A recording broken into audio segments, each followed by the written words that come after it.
sure if this was on. I believe this is for cable. We are live streaming this to our YouTube channel. So I'll try and talk loud for people in the back. I don't believe it's working for the auditorium, that's the cable. People in attendance, all people, visitors to the building are required to wear a mask. So if you do not have a mask on, I would ask that you put one on or that you leave the building respectfully. Thank you so much for your understanding. First on the agenda, as I said, we are returning from the executive session, and we do have something to report out on. And I will turn the meeting to Mr. Dolan, our negotiations chair. Thank you, Madam Chair. I bring forward tonight in the form of a motion to ratify the educational support professionals contract for the period of September 1st, 2021 to include through August 31st, 2024. For the highlights, effective September 1st, 2021, amend the salary schedule in effect on August 31st, 2021 by increasing steps 1 through 10 by 50 cents and step 15 by 55 cents. Effective September 1st, 2022, increase the salary schedule in effect on August 31st, 2022 to 2%, and effective September 1st, 2023, increase the salary schedule in effect on August 31st, 2023 by 2%. We are adding a new article, classroom coverage, that will read as follows. In the absence of a teacher and the inability to secure a substitute teacher, the principal or administrator shall assign an ESP to provide classroom coverage for a period not to exceed 45 minutes in duration.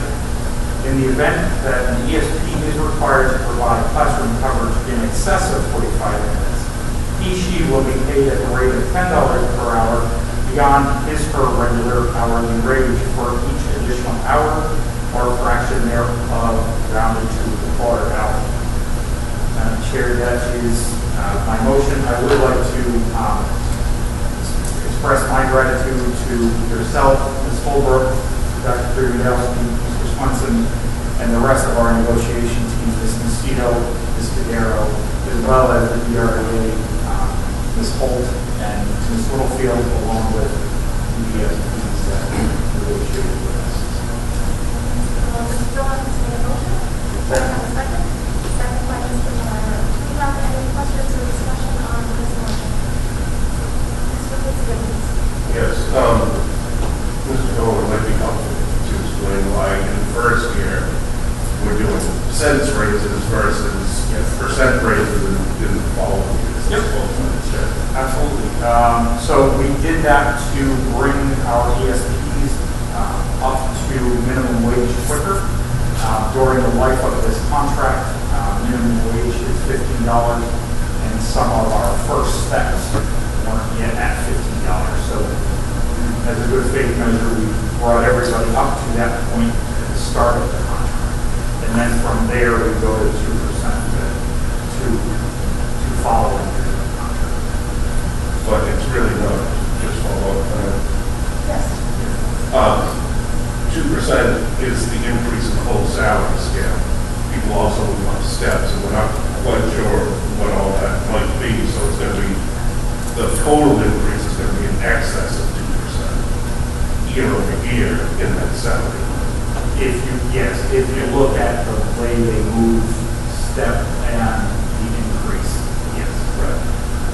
But we do know that current, which starts this year, or is retroactive to this year, right, is within the budget we set for this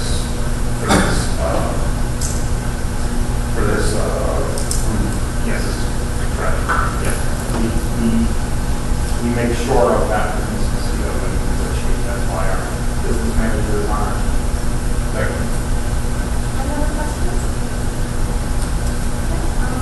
All those in favor? Aye. Any opposed? Thank you. Motion passes.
would, sorry, one moment.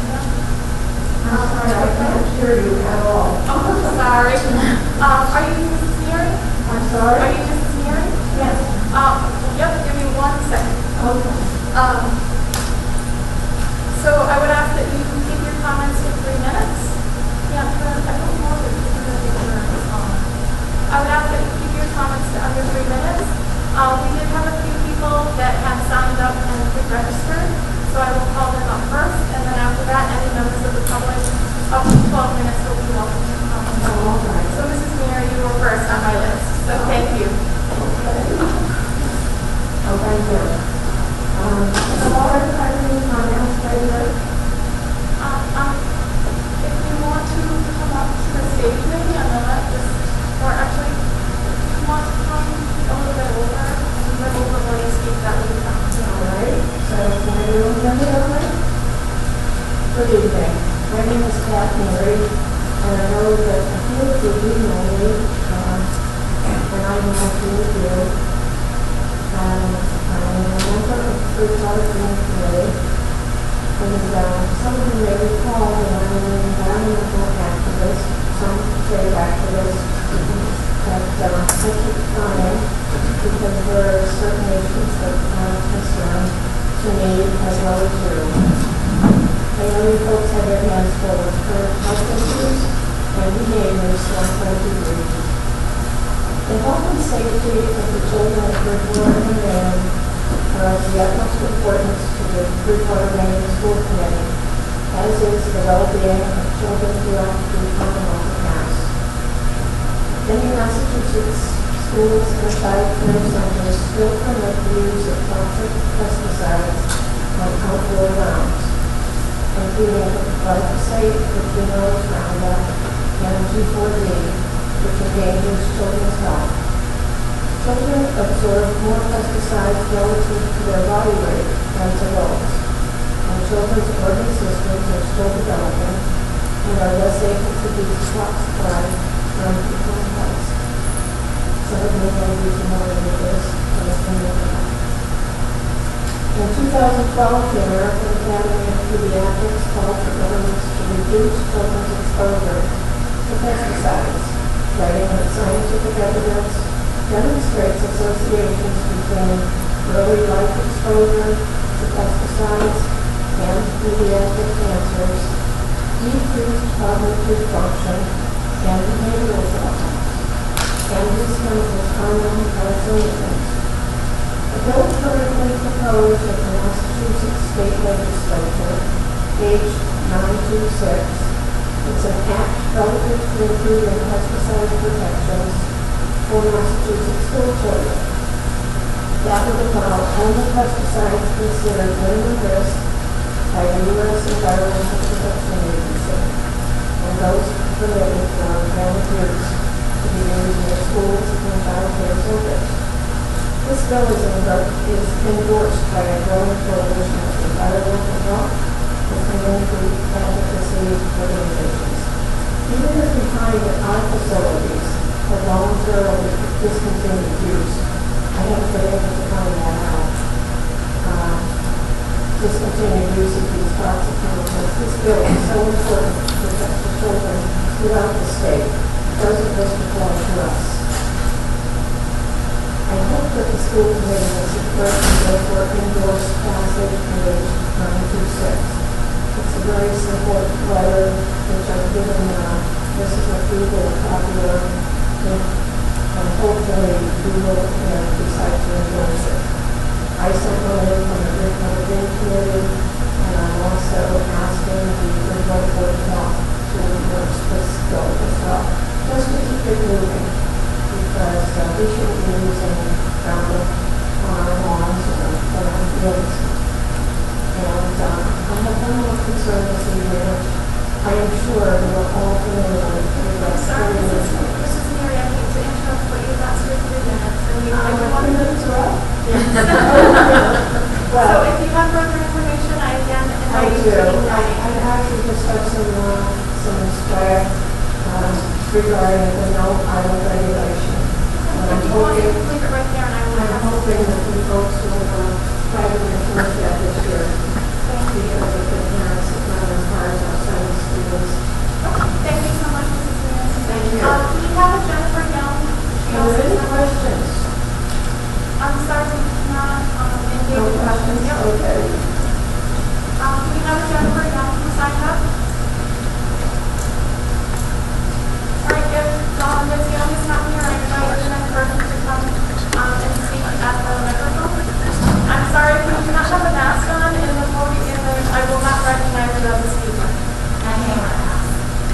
I meant to accept the came on a mask. I apologize, but if you cannot have a mask on in the building, as I have asked you as a gentle reminder several times, I am not going to recognize you as speaking. I'm So do we medically have- exempt. Do we have anyone else who would like to speak? I don't need an admission ticket to get into the public. It is a public meeting. We're meeting in public, but it is not your meeting, it is our meeting. And the rule of the building is that visitors coming into the building will wear masks right now. I have asked you gently to wear masks, and you have not, so I'm not going to recognize you as a speaker. I'm telling you I'm We have medically this exempt now. and you can't force me to wear That a would like mask. to speak. We will be closing public comment. That's okay. I'm happy to serve my affidavit anyway, even though you don't want to hear my speech. I spoke at the meeting Moving last on week, to the so consent agenda. On the consent agenda, we have approval of minutes dated August 18th and September 1st, 2021, and approval of general ledger warrants dated August 26th, 2021, and September 9th, 2021. I will entertain a motion for that. Second. Moved by Dr. Janikowski and second by Mr. Bowman. Do we have any discussion on that? All in favor? Any opposed? The motion passes.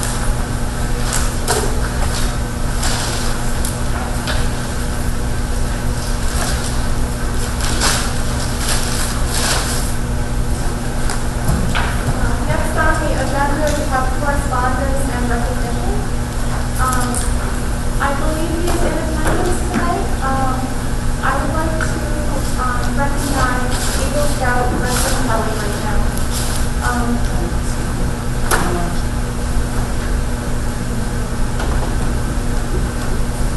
Sorry.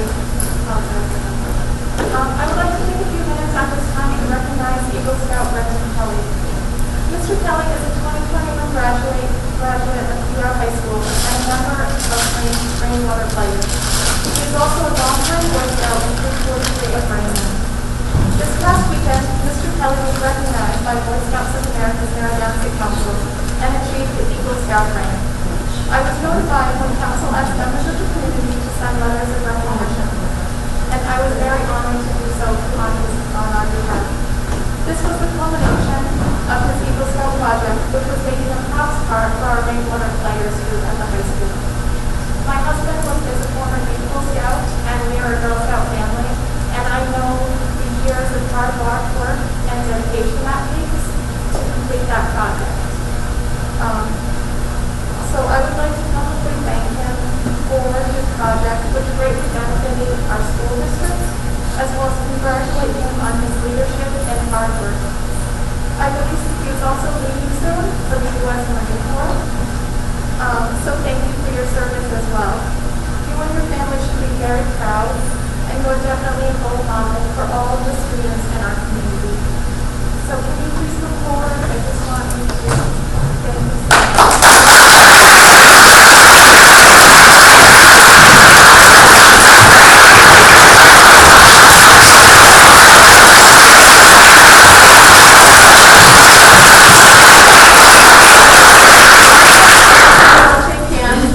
But thank you so much. I know this was last minute that I asked you, and it's kind of funny, but thank you so much for coming tonight, and thank you for everything that you did. It's good luck, and thank you for your service. Thank you, Sarah. Thank you.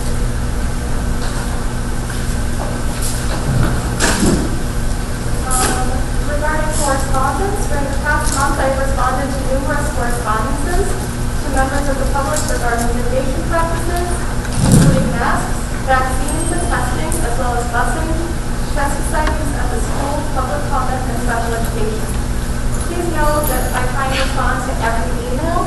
I might not be able to do it immediately because of work or school obligations, but I do try and respond to everything. So if you have emailed me and I don't respond, please try again. I may have missed it. And always, public comment is open, but we cannot do any back and forth. So emails is always a great way if you want a response. Or if we don't know, if you email one of the committee members, we will direct it to Mr. Swenson or another member of the admin team and find the answer. Mr. Swenson, did you have any correspondence or recognition? Not at this time, Madam Chair, other than the board going to possibly.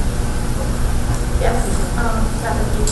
Madam Chair, I would like to make a motion to take item 7B2, the Cobra gift, out of order. Thank you, Mrs. Colbert. Yes, a motion by Mrs. Colbert and a second by Mr. Fitzgerald. This is the acceptance of the Cobra gift for the new audio system. Did you want to discuss or do you want Mrs. Fitzgerald? Oh, I'm sorry. That's right. Thank you. All in favor? Aye. Yes. Any opposed? Thank you. Most necessary. All right. So you want to speak to that first, or do you invite Mrs. Fitzgerald? I'll ask for the acceptance of the gift. So we have a very generous gift this evening for the committee for acceptance. As you know, we're doing the multi-purpose fields turf replacement overlay project currently, and we have also identified other areas of the multi-purpose stadium that needed to be replaced. One of them being the PA system for that stadium. It was approximately $11,740, and in that, the FOBRA, that's PR Association, Parents Boosters, graciously donated that money to pay for that new audio system. So with that, I ask the committee for acceptance for a gift in the amount of $11,740 for the new audio system at the multi-purpose field for Raynham Regional High School.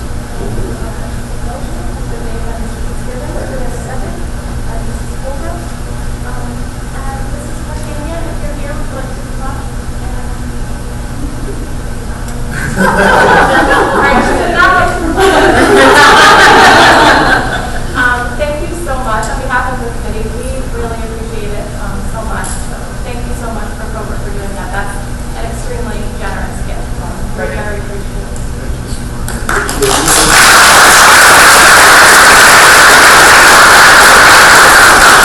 All members of FOBRA, if anyone knows Mr. Kufani knows that, whether it be the Raynham Giants or Youth Lacrosse, now at the high school, she does so much for our student athletes in our community. So thank you so much for all that you do and all that the volunteers of FOBRA do. We truly appreciate this. Thank you so much. Thank you so much. All those in favor? Oh, I'm so sorry. Just have a quick Yes. question to the superintendent, just so we have it on the record. We're very respectful of the volume relative to the maintenance, right? Yes. That's all. Although this will be a new system and how it should have always sounded. So we will have some conversations with the advisors. Thank you. Thank you. Any other questions? All right, all those in favor? Any opposed? Motion passes. Thank you again, Mr. President. We really appreciate it. That concludes correspondence and recognition. I will also take a motion, entertain a motion to take Dr. Lewandowski's budget subcommittee out of order. Second. So moved by Mrs. Holbrook, seconded by Mr. Fitzgibbons. All those in favor? Any opposed? All right, Dr. Lewandowski. So the budget subcommittee met on September 16th, and we had one voting item, which we can do first, and then we had a discussion on the turf field, and I believe that we have our reps here. So let us do the voting item first, and then we'll welcome your comments. Mr. Pacheco met with the budget subcommittee to discuss the 4 condition of the auditorium at the old high school, also known as the current Mitchell, and the future Bridgewater Middle School. Motion to approve no more than $500,000 for new carpeting, refinishing the stage, painting, and new seating at 166 Mount Prospect Street building. This would be funded by the town of Bridgewater, and funding is available. And we did reach out to Bridgewater, and they are comfortable at the time with this expense. A motion has been made by Dr. Lewandowski, seconded by Mr. Miller. Do you have questions? We have one, so is this something that the school will pay for originally to the district and then get reimbursed for? Something that's up to And the district has the funds to make up the $500,000 renovation budget? that having been under the yes. Have other questions? All those in favor? Aye. Any opposed? Passes. And at this time, Marty? Mr. Eddie, if you would like to come and discuss the turf field project, please. My name is Raynham. I'm with the Landscape Architects. I'm the principal in charge of your project, so I work for you as your representative through this process.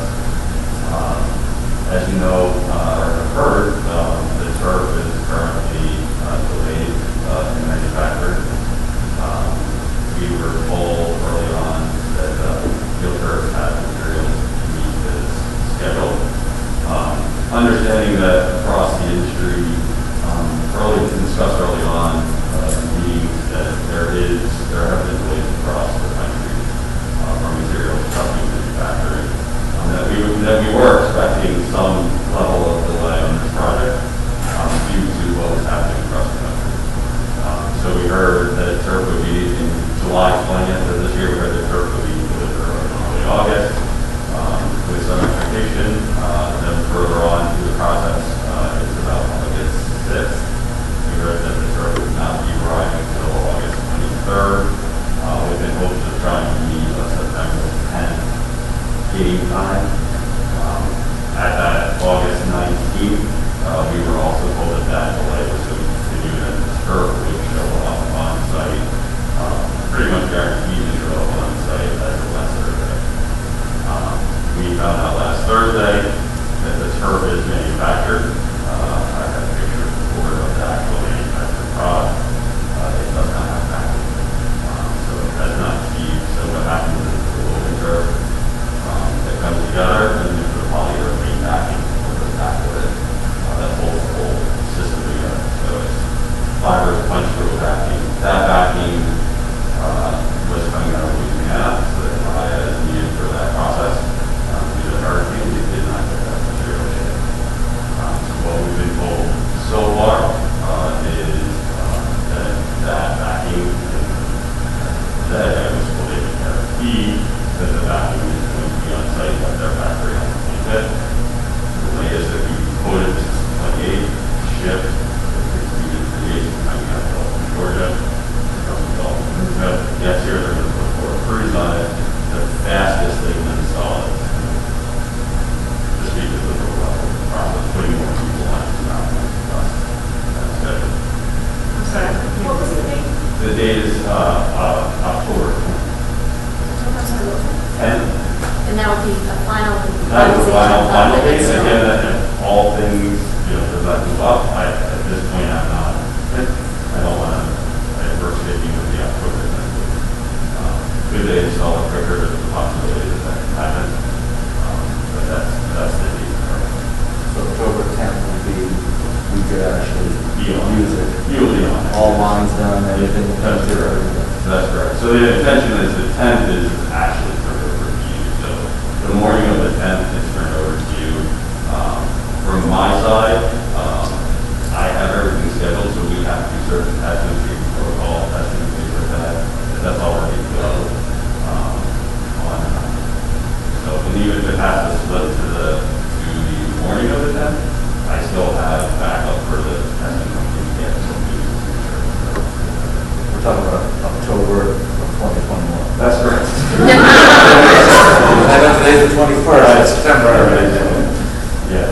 So we've been guaranteed that they promised us that it's going to be here. I know they've been slipping. One thing to consider is, if there is stipulations that have been contracted with the school, all those things are available. They are in theory in the contract. There are stipulations to kind of deal with that and how we present that and look at that forward, deal with it. Most of the work, I mean, it's ready to go. There's some curb work they have to do. Again, pretty significant curb work side. They've done all the stone work. We've gone through 2 levels of inspection on the stone. So we've had a testing company test it, and back, we've had to retest it. All those things are done. So it's really about the installation of the curb getting here. This is more for Mr. Swenson, I think. So we're not using the field at the moment? Okay, so we're being held up by this. Correct. And we've got our guy here on the contract to make sure we're being appropriately mitigated. And when it comes in, it'll be safe and, according to you. I have a protocol to turn it over to you, and you're going to get reports that say it's your protocol, and you will have those on your hands. You have to have those on your hands to let them play. So that's my responsibility to make sure that happens. Thank you. I don't have a question for anybody else. Just so for the public at home, what are we doing for games that should play on this field that we're not using now? And if we are going elsewhere, are there fees associated with that? Unless you're a sport family, you may not know what's going on. So that's a great question. So currently we are looking for local fields, which we have already played on. We played Bridgewater's field the first week, played at Taunton High School last week. We are going to be playing on the road this weekend, Friday night. Following week, the St. John's Prep, we'll be playing at Rockland High School. So what we've had to do is find alternative sites. I brought all that information to Mr. Eddie. I've given him the information, the prices for busing, the additional busing, the fees that we have to pay for additional schools to go on the road. I've asked him to look in for liquidating damages within the contract. It feels like we're in a good space to do that. So that will be, like I said, we won't be able to recoup that we had to do adjustments for based on this delay. Other things such as we have a pod down where the football equipment is stored, where we usually could at the field itself, porta potties, because we would have, bathroom facilities in the stadium itself during practices. So all of those things I have submitted to Mr. Eddie, an itemized approach, and he was going to look into that in terms of images and how that might. Which sports are impacted? Right now, football, but it's also a boys and girls soccer field as well, and it's also a field on football costs. So are we looking for the soccer teams on their home games to find alternative sites, or we're trying to? Currently, we have a field that soccer teams use. They're not as impacted as.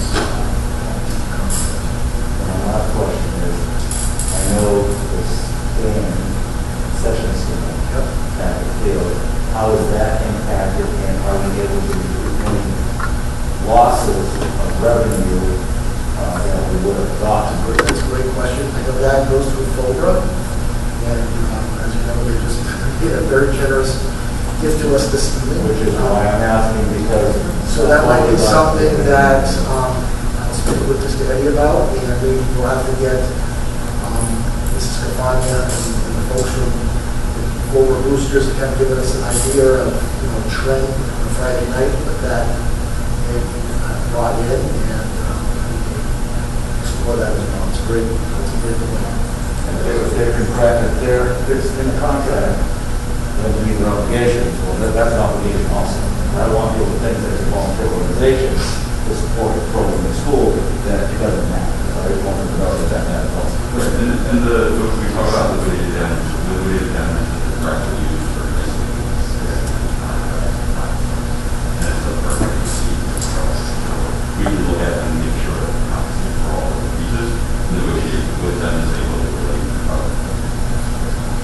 liquidated damages that in the contract, so it's the easiest to say. If we go with that October date, how many games will we be able to play on the field? For this current season of football anyway, probably have about 2 or 3 left. We have the Thanksgiving at home this year. We will be in Bedford at home.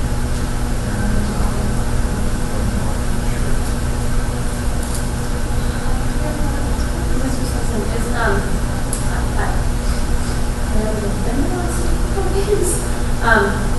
is Grover doing the fees from the door? I think I've seen them at the door, but I just didn't know, are we parking those? I'm not sure who's got the gate. Do we know how many, or does Grover have a gate, or does the school? Overruns the session. That's their major fundraiser. The gate, I believe, goes to the school, but also Mr. Powers is through the MIAA as well. For some of the tournament games, the gate actually goes way through MIAA. The gate typically for the home events, we would go to pay for the site for the facilities cost or those actually working the gate, those working the event.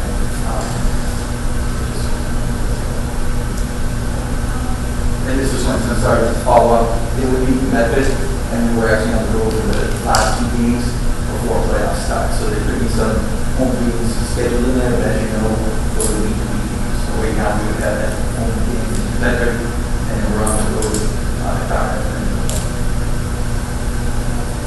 Thank you so much for being here. Fingers crossed. Yeah. That all the stars align and, Yeah. you know, October 10th is the date. We control it, we do guarantees, so. Thank you. Thank you so much. Dr. Hill, yes, you have anything else? No, that concluded my report. Thank you, Dr. Hill. We're moving on to educational reports with the student success plan and Mr. Powers. Thank you, Madam Chair, Mr. Swenson, members of the school committee. You should have both a hard copy and also the Google Drive a copy of the student's presentation regarding the student success plan. Obviously, a lot of this information you can use for yourself, you're familiar with. It's not so much new, it's just kind of highlighting some of the items that are already in the plan. But just for some of our new members, just kind of walking through the timeline. We actually started this process back in 2018. And you can see on the first page, kind of walking through the process. It was really a contractor consultant.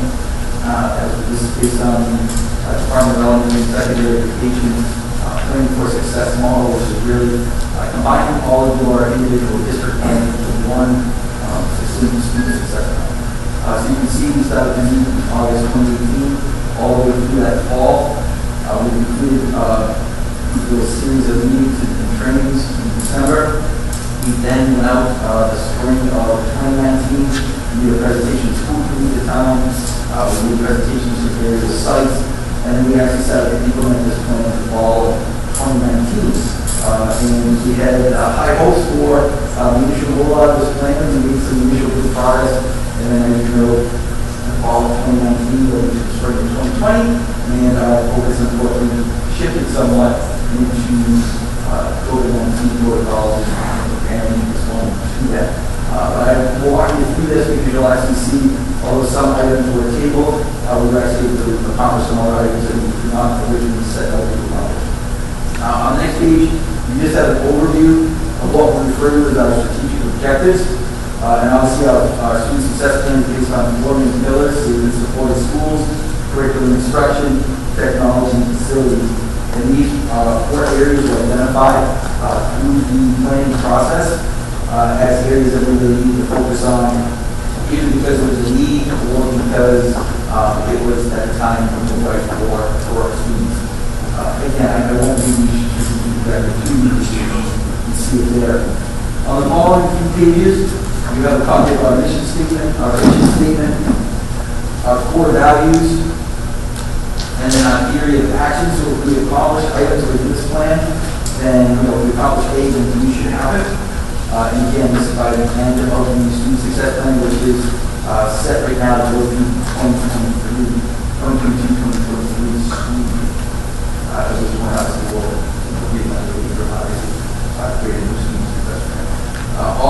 items were worked on with our consultant. Feedback was solicited by both staff, teaching staff, administrative staff, parents, various groups, and then also put it into those. You see obviously the outcomes from our student success plan. What I did want to highlight towards the end is you should have some of the review those items in green and the items that we set out originally to accomplish in that 19-20 school year. And so it's kind of give you a quick update. 1.1 and 2.1 is developing a multi-tiered system of instruction and support. That's something that's ongoing. We originally started to work on that initiative. We knew that was going to be a multi-year initiative, so that was not necessarily an item that we knew we would accomplish in that first year. And we continue obviously to work on that. Going down that first column, down to 1.4, maintain improved security protocols and procedures throughout the district. I did start that because that is something that we did accomplish. We were actually able to upgrade all of our entrances into our buildings to provide secure visitor entrances. If you've been to any of our buildings, you know that there's really a double set of doors, secure doors, where there's only access by off, and otherwise you have to pause into the series of doors to identify yourself before you actually get into the building. We implemented the rapid security system, the rapid visitor management system, where that is when a visitor comes into the building, their license is scanned through a database, a visitor badge is printed out with the person's photo, and then it also generates any type of alerts. It scans those databases for any type of alerts, sexual predators, and such. And so what happens, some of us went through this, alert actually goes out to your cell phone and notify you that there is a possible intruder or a certain school needs assistance. We actually have a program to goes to our building administrators, our district administrators, Mr. Johnson, myself, as well as our student resource officer. So before we can even call them to let them know, they're actually already on their way. So we do feel as though that we have done a great job. This is something that obviously will remain on our plan, and although it's not going to necessarily be a green initiative going forward, it's something that we're going to continue to work on because, as you know, we want to be able to maintain. We do feel as though we've improved our security protocols. We have visitor protocols on the site. We also, as you know, implemented the Alice response system. We're actually working with Alice's parent company now. It's called Navi 360, and we bought their emergency management suite, which actually allows us to certainly do a future presentation. We had all of our buildings mapped last year, digitally mapped, so that Mr. Swenson, first responders, police, fire, anyone that has access to this, if there is an emergency, they have a digital floor plan of all of the schools, and then they can actually drill down so that the company came into 3D images of all classrooms, all offices, so that police and firemen to see, they can't see in real time what is going on, but they can see the layout of the room. So if they need to know are there multiple entrances, exits in this room, how is the room configured and set up on the windows, they can actually scan you with 360 scan of that classroom. So those are things that we're currently working on. We have those. We have to import some of our emergency response plans into that emergency management suite that will be on board throughout this year. 2.2 was also an area that we didn't necessarily identify initially, but we were able to accomplish it by bringing on both Ms. Richards and Ms. Joyce as our pre-K-12 curriculum coordinators. So that was something that we're very, very, very pleased to have accomplished. 2.3 is something that we did start that process during the 19-20 school year, and unfortunately we had to table. And then certainly, unfortunately, with all that went on last year, it was not something we were able to take on the tackle. But now as we start to return to somewhat normalcy, and we have both of our curriculum coordinators on, we are going to continue forward ahead with developing curriculum and assessments. Obviously, we're rolling out hybrid, as you may or may not know, but we're pretty eager and confident that we'll be able to set out and make a lot of progress on 2.3. 3.1. Is on the technology. Mr. Shantz has done a great job with all things technology, as you know, over the last couple of years. This was something that we set out to do in terms of doing an inventory of all of our infrastructure. Behind the scenes, a lot of our behind the scenes network infrastructure, access points, Mr. Shantz now has a computer system and map every access point and network infrastructure, network switch connection. Am I explaining that right, Mr. Shantz? Across the district. So he can actually log into his computer and see where everything goes into a particular school. Items that we're still working on in that particular initiative, we do need to finish our district technology plan, and we're also working on inventorying our actual devices. So we have all our networks, our switches, our Wi-Fi access points, but now we're also continuing on with inventorying. 4.1, we set out, this is originally not to complete the full MSBA project, but this plan was written, it was actually, we were hadn't even been approved, one by the voters yet to move forward, and nor by the state. So really the intention behind 4.1 was to get over that initial hurdle, to have support of both the taxpayers of Bridgewater and also the state. So we have completed that, we did obviously pass that phase, and as you know, that building is coming out. So really 4.1, the way it was intended, has been completed. Mr. Chico does feel as though that he and his department have accomplished 4.2. They have proactively put together maintenance plans for all of our systems to ensure that all of our systems are being running as designed, that they are industry standards. And that's certainly something that will be ongoing, but in terms of setting out to be able to do that, he did accomplish that. So that's all nice. 4.4 goes along really with the safety and security in terms of 1.4. In many ways we accomplished this, but there are still some items that Mr. Pacheco wants to tackle in terms of our school facilities, such as looking into upgrading our access points in terms of keys. We can transition fully over to fobs or swipe cards, or if we are going to stick with keys, possibly routine the buildings as well.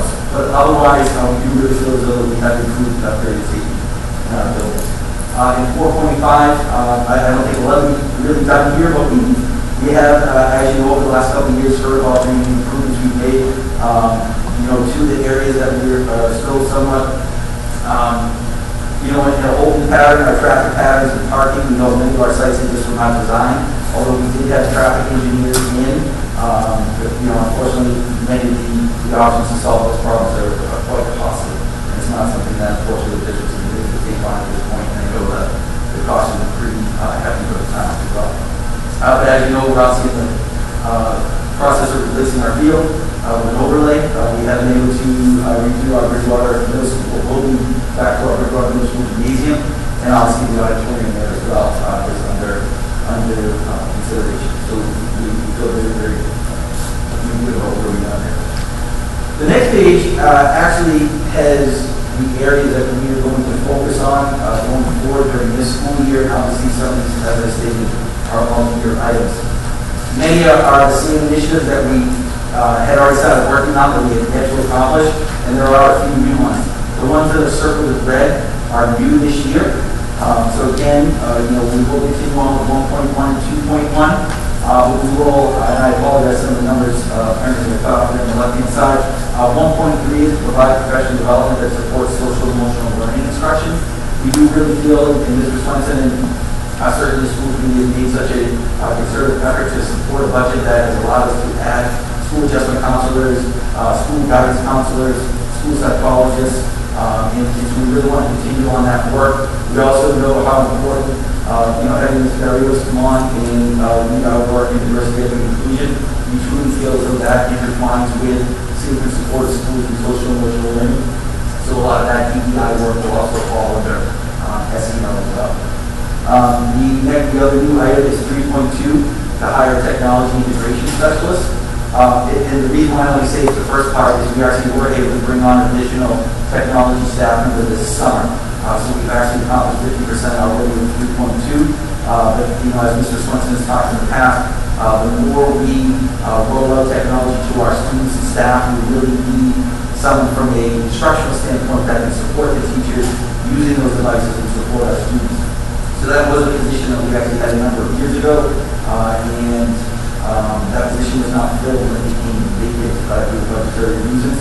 But we feel as though at this point, if we are going to possibly explore going to a one-to-one device program in some of our schools, or as many schools as we possibly can, we really need someone that can support that. 3.3 was really something that Mr. Shantz and his team, Mr. Swenson, and our building administrators really ensured during the pandemic, when we were in the remote and hybrid model, that all of our students that needed a device had access to it, and nobody went without. We were able to deliver hotspots. Our focus now on 3.3 is really going to be, now that we're back in the buildings, making sure that all of our buildings have equitable access to appropriate technology. So we don't want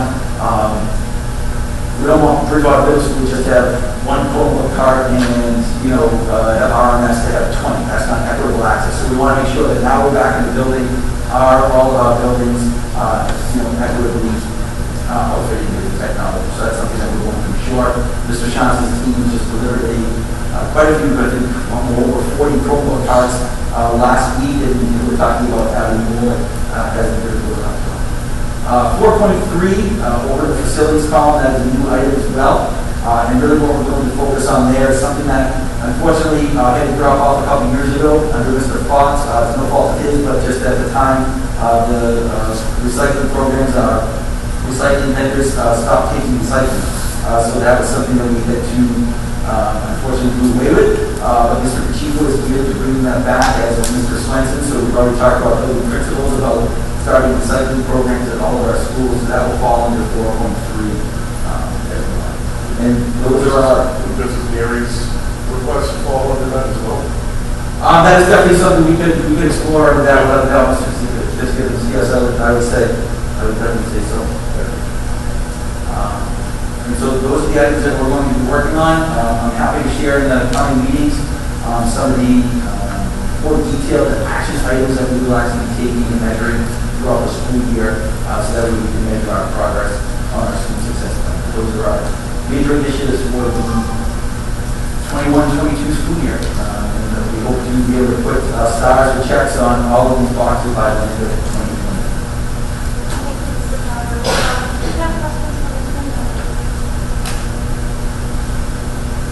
I have a comment. Not Mr. Powers, thank you, Mr. Powers. But I would imagine I was sitting at home, it would be very hard for me to follow along with this presentation and find a way to somehow display it to the folks. Yeah, I mean, he went through it very quickly. I could follow it pretty well with my paper, but... I can almost add it to my last arguments. Yeah, just so folks understand what we're talking about. Right? I mean, it's all good stuff. The more communication we get, the better. Mr. Smith, the student success plan is on the district website though, correct? Correct, yes. I think what the statistics say, some of the target areas. Yes. So I can attach this to, link to this during my various updates on the time. Any other questions, Mrs. Powers? Thank you so much. Ms. Powers? Thanks. Next on the agenda, we have Bridging Lives presentation with Gary Burfield. So Mrs. King, if I may just to say a quick word about Ms. Maruccio and Bridging Lives. Yes. As you know, Bridging Lives is our local substance abuse prevention coalition. Many of our students at high school level participate in that. Ms. Maruccio and her colleagues from Bridging Lives, and they're actually out of the Pipeline Treatment Center organization, have done just a phenomenal job over the years supporting our students in high school, rolling out programs to not just the high school students, but our middle school students on both the Bridgewater and Raynham sides. They're constantly trying to secure funding to run programs in our school system, so I just can't thank Ms. Maruccio enough and all of her colleagues. Amanda Sandoval, too, is one of her colleagues, actually a parent in the district. So they really are committed to the school system in both towns, and so I just want to give Gabby her plug and let them know how much we appreciate her. So I will turn this over to her. Thank you. And thank you so much for being here. I know you had asked to come, I believe, in August, and I didn't want to, we had so many things on the August agenda. I didn't want it to just as a pack agenda, but I didn't want it to get lost. The work that you do with the district, we're really appreciative, and thank you so much for coming tonight. Of course, thank you. So like Mr. Powers said, I am Gabby Burfield. I am a prevention grants and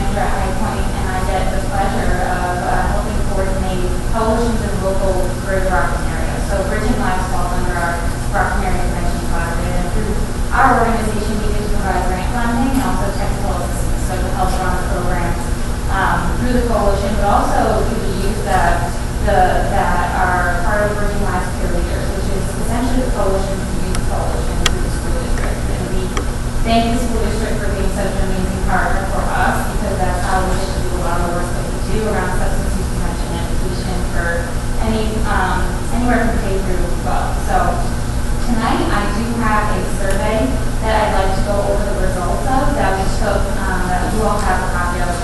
We took it last spring, so now we have the results of it. But before I do that, I just want to highlight a few things that the coalition has been able to accomplish most recently, because not only does the coalition bring together the school district, but it also brings together the police department, the Bridgewater Council on Aging, general community members and parents, and local organizations. And so even the students that are involved, they have such a clear role in the coalition. I think a couple years ago, actually, some of them led school policy change around mental health policies, and they've really done a lot in terms of educating not only middle school students here and at Bridgewater Middle School, but also with the kids in high school. So one initiative that we really want to share with you all is utilizing the book Hey Kiddo. We have several copies here tonight to give to all of you, but it's a graphic novel that we brought on to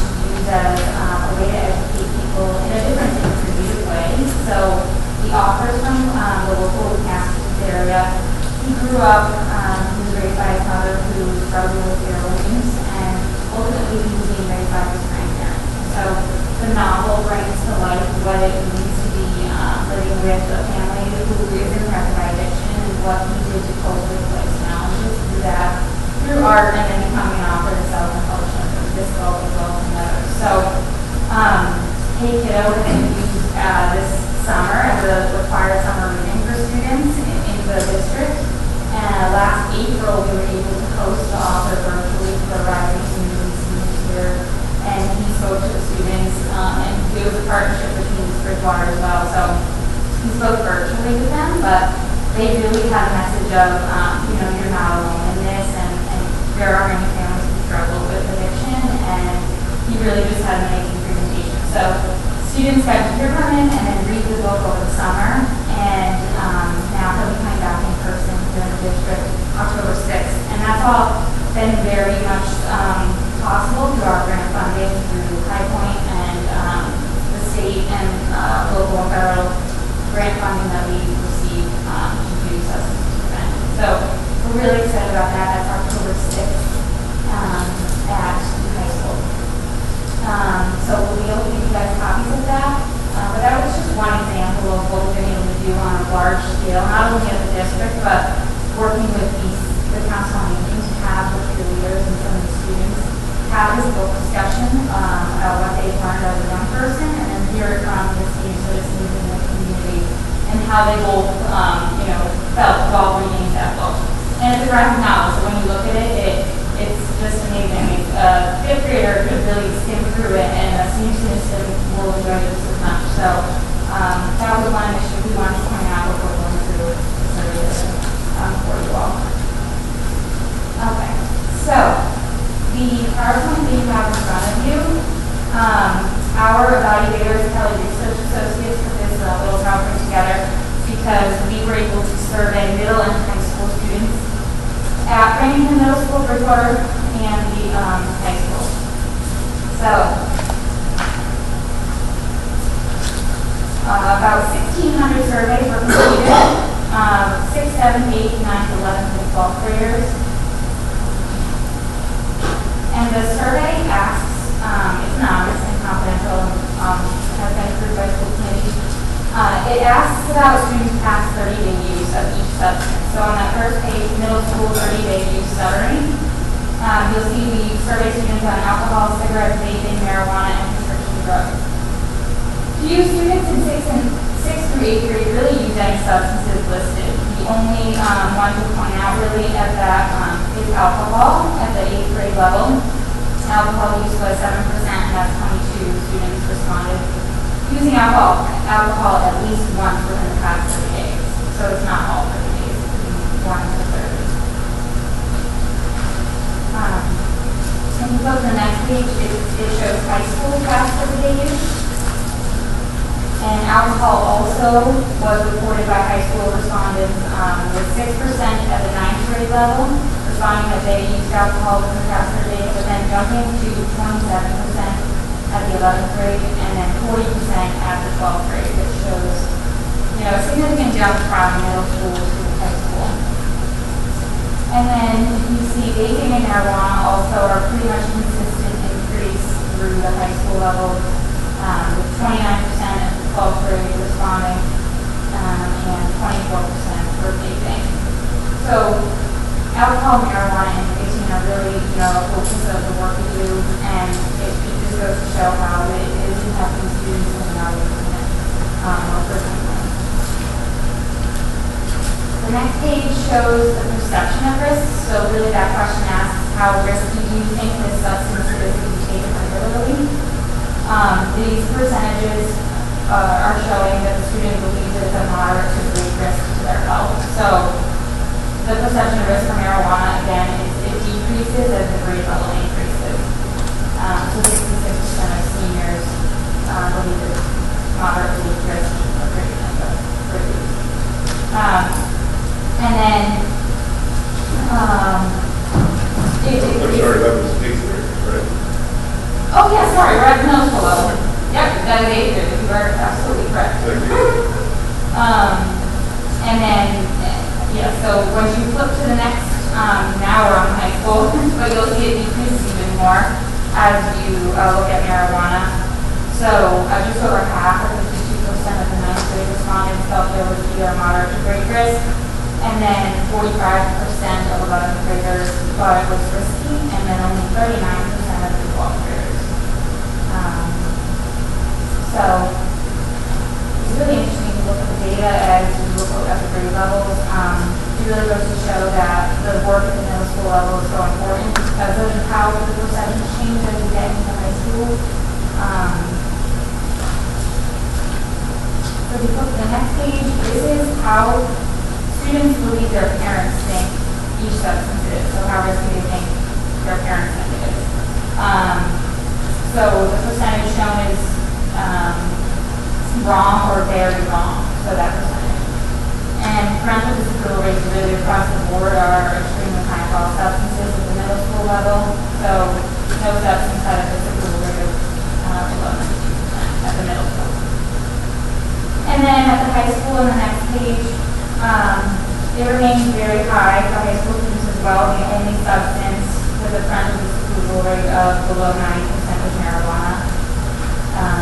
And as you see, the 12th graders, 72% of 12th graders think their parents think it's wrong or very wrong. So the last question that we ask students is, how risky do you think your friends think it is to use these substances?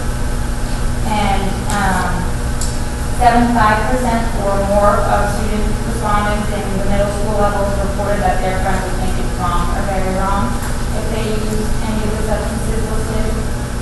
And you can see the grade level increase, the peer disapproval rates, as the peer disapproval rates decrease. So 91% of 6th grade respondents stated their friends would think vaping is wrong or very wrong, and that decreased to 84% for 7th graders, and then 77% for 8th graders. So the last piece of the PowerPoint shows the high school peer disapproval, and the pattern of peer disapproval decreasing as grade level increased continues, and it's a lot more significant when you look at the high school level. So, for example, 66% of 9th graders stated that their friends think using marijuana is wrong or very wrong, and that decreased to 49% of 11th graders, and then 29% for 12th graders. That is not, it looks very similar in many districts that we see, unfortunately, as high school students. They do see that the perception of risk of marijuana is much lower, and that you can say that with legalization that can always change perception of risk, knowing that it's legal like alcohol. So If you don't, if somebody have any questions, really appreciate it. How often have you been doing the survey in our district? So that was the second year we did our survey. The first year we only did the middle school students, but with flexibility with our funding, we were able to add high school students this past year. And then the district has been chosen to, correct me if I'm wrong, take a Massachusetts RPS youth risk behavior survey this year. So potentially surveying would be done through that survey as well as ours this year. So it can be annual through our grant funding, as long as we have it. And is that grant going to be for every grade or the same grades that you've been doing? The Massachusetts RPS, that I'm not sure. I believe it's a sample, but I'm not positive. The high school was chosen this year, as well as RMS. So it's a sampling throughout the whole schools. So that it's not something we can say, well, we're doing our own survey anyways, and so we're going to pass. It's through the Department of Public Health, so it was something that we have to do. But, again, Mr. and I talked just how important it is to really have this local data, because it's so much more accessible to us, obviously in real time periods. And so we would just try to, if obviously this group we approved, try to schedule around the EPU survey. Looks like right now it's sometime in the fall. So we will look probably to survey our students sometime in the spring. Just so we also very cognizant of going over survey our students. Because obviously, as you know, we have our expert students we have to do as well for our health office. So we are mindful of that, but we do feel as though that this information is important.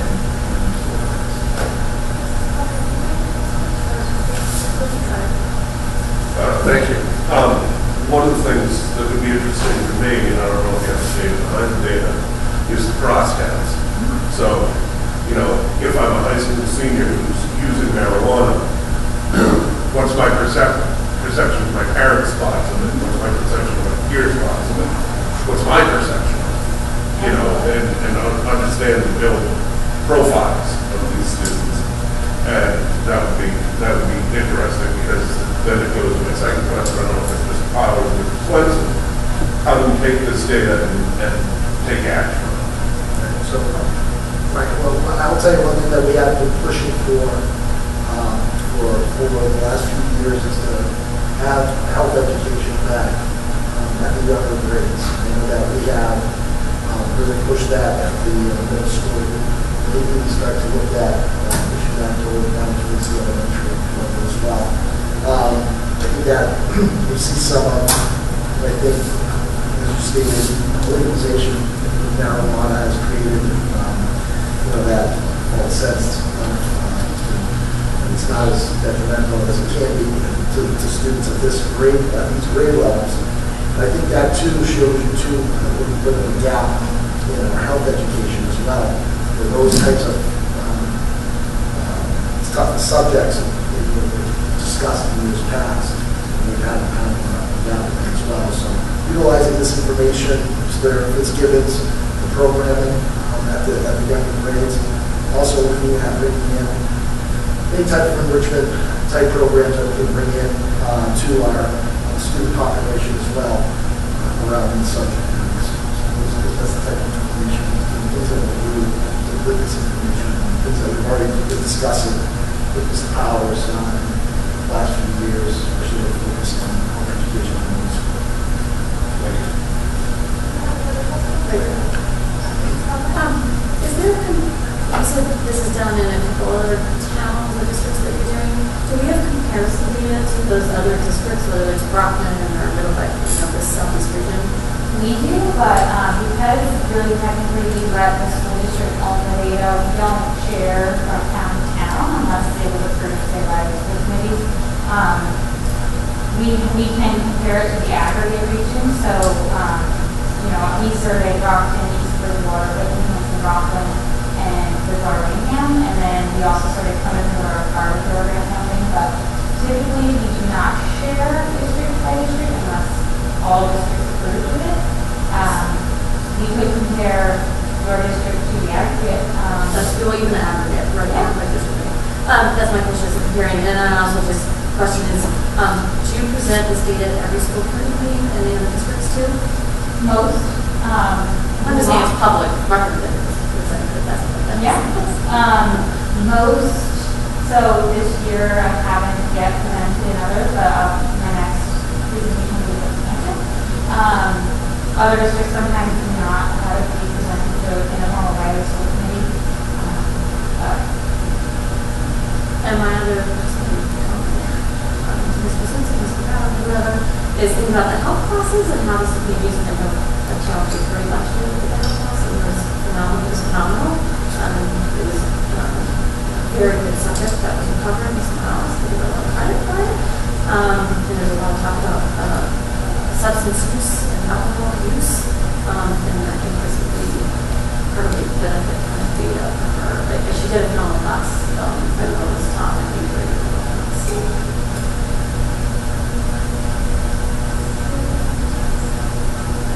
So I do have one ask though of the data. So normally we go out to you to ask to be able to share it with the coalition. I know we're in a public setting right now, but to share this with the coalition and with the greater community in specific ways so that we can use it for strategic planning. As you mentioned, to use this data to actually see what we should be targeting in terms, because our grant funding covers every substance that we look at, but what should we be focusing on? So when asked is if we can share this data with the coalition. So I make a motion to allow that.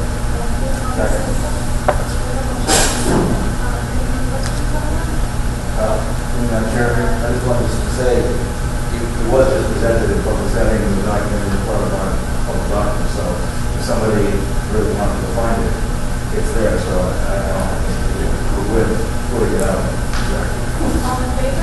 Aye. Any opposed? Thank you so much. I'm sure we'll be in touch and thank you again for coming today and presenting our data. Thank you.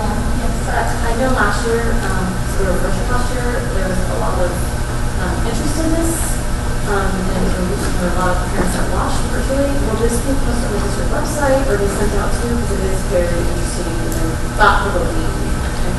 Are we able to share it in that way to our community? Absolutely. I mean, if you don't, if you want it in a different format, we can give it in tables Or electronic format, like a, I don't know if you have it.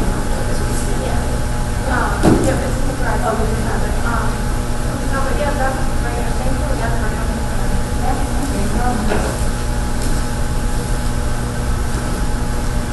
Oh, and Mr. Swenson, to clarify, the surveys that go, those are parental consent, right? We don't survey every student, it's only their parent has consent. Yes. Thank you. I just wanted, parents had a question about that last time, I remember when Mrs. Conrad said that. But I remember as a parent, I got an email that I had to consent. Yep. Is it opt out? Out. It's opt out. So every student can do it unless they're Every parent. student does it unless you opt out.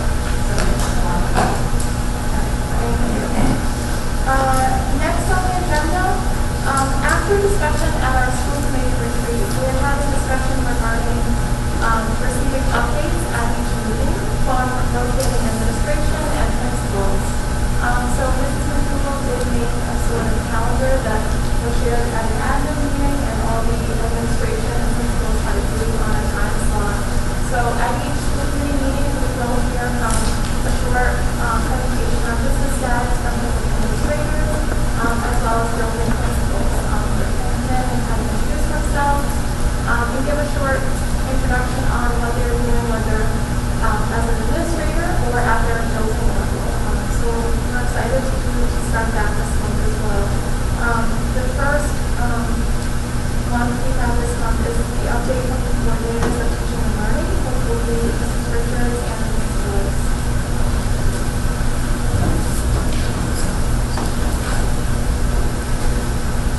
Good evening, everyone. I'm going to speak a little bit about what DESI has released in terms of guidance in the time of COVID. So they released acceleration roadmaps for both district leaders, school leaders, as well as teachers. basically outlining some of their research-based thoughts about how to manage the difficulties that we expect our students may have. And so they are asking us to embrace an acceleration approach as opposed to a remediation approach. So what they're looking for is that we focus on grade level content and that we build in supports and scaffolding and interventions as needed, but that we don't fall back on a tendency to remediate, to go back to the things that we think kids might be missing and focusing a lot of time on that. We want to build that into the structure. So they outlined 3 particular areas that they wanted districts to focus on. So the first one is really about relationship building, and you're going to hear from principals tonight and throughout the school committee meetings, and they'll probably talk about how they're really focused on that at the building-based level. The next 2 were really about planning structures to monitor student progress. What are we going to put in place so that we can see how kids are progressing in this acceleration setting, taking into account meeting the grade level standards. And then the third piece is about how you're going to really, get in and measure that. And so focusing really more on your curriculum in that piece. How are you going to reflect on your curriculum, your instruction, and how it meets those? And so they have a 4-stage process. So the first part of the process actually happened in the summer before the school year started, and that was the planning phase. What are you going to put in place to kind of get this acceleration going? And so we worked a lot to think about this idea of diagnosing students. Where are they? What are they missing, and what do they need from us? And so after that, we moved into the second stage, and that's the stage that we're in now. That's the September, October phase. And so we're kind of right in there. There's 2 additional phases that we are still working in the planning process, but I'll speak to those in a minute.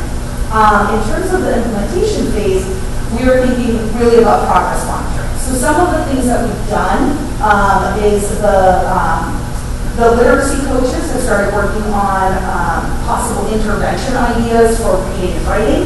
I put together some information about interventions and scaffolding and support for STEM. So that's getting released to teachers.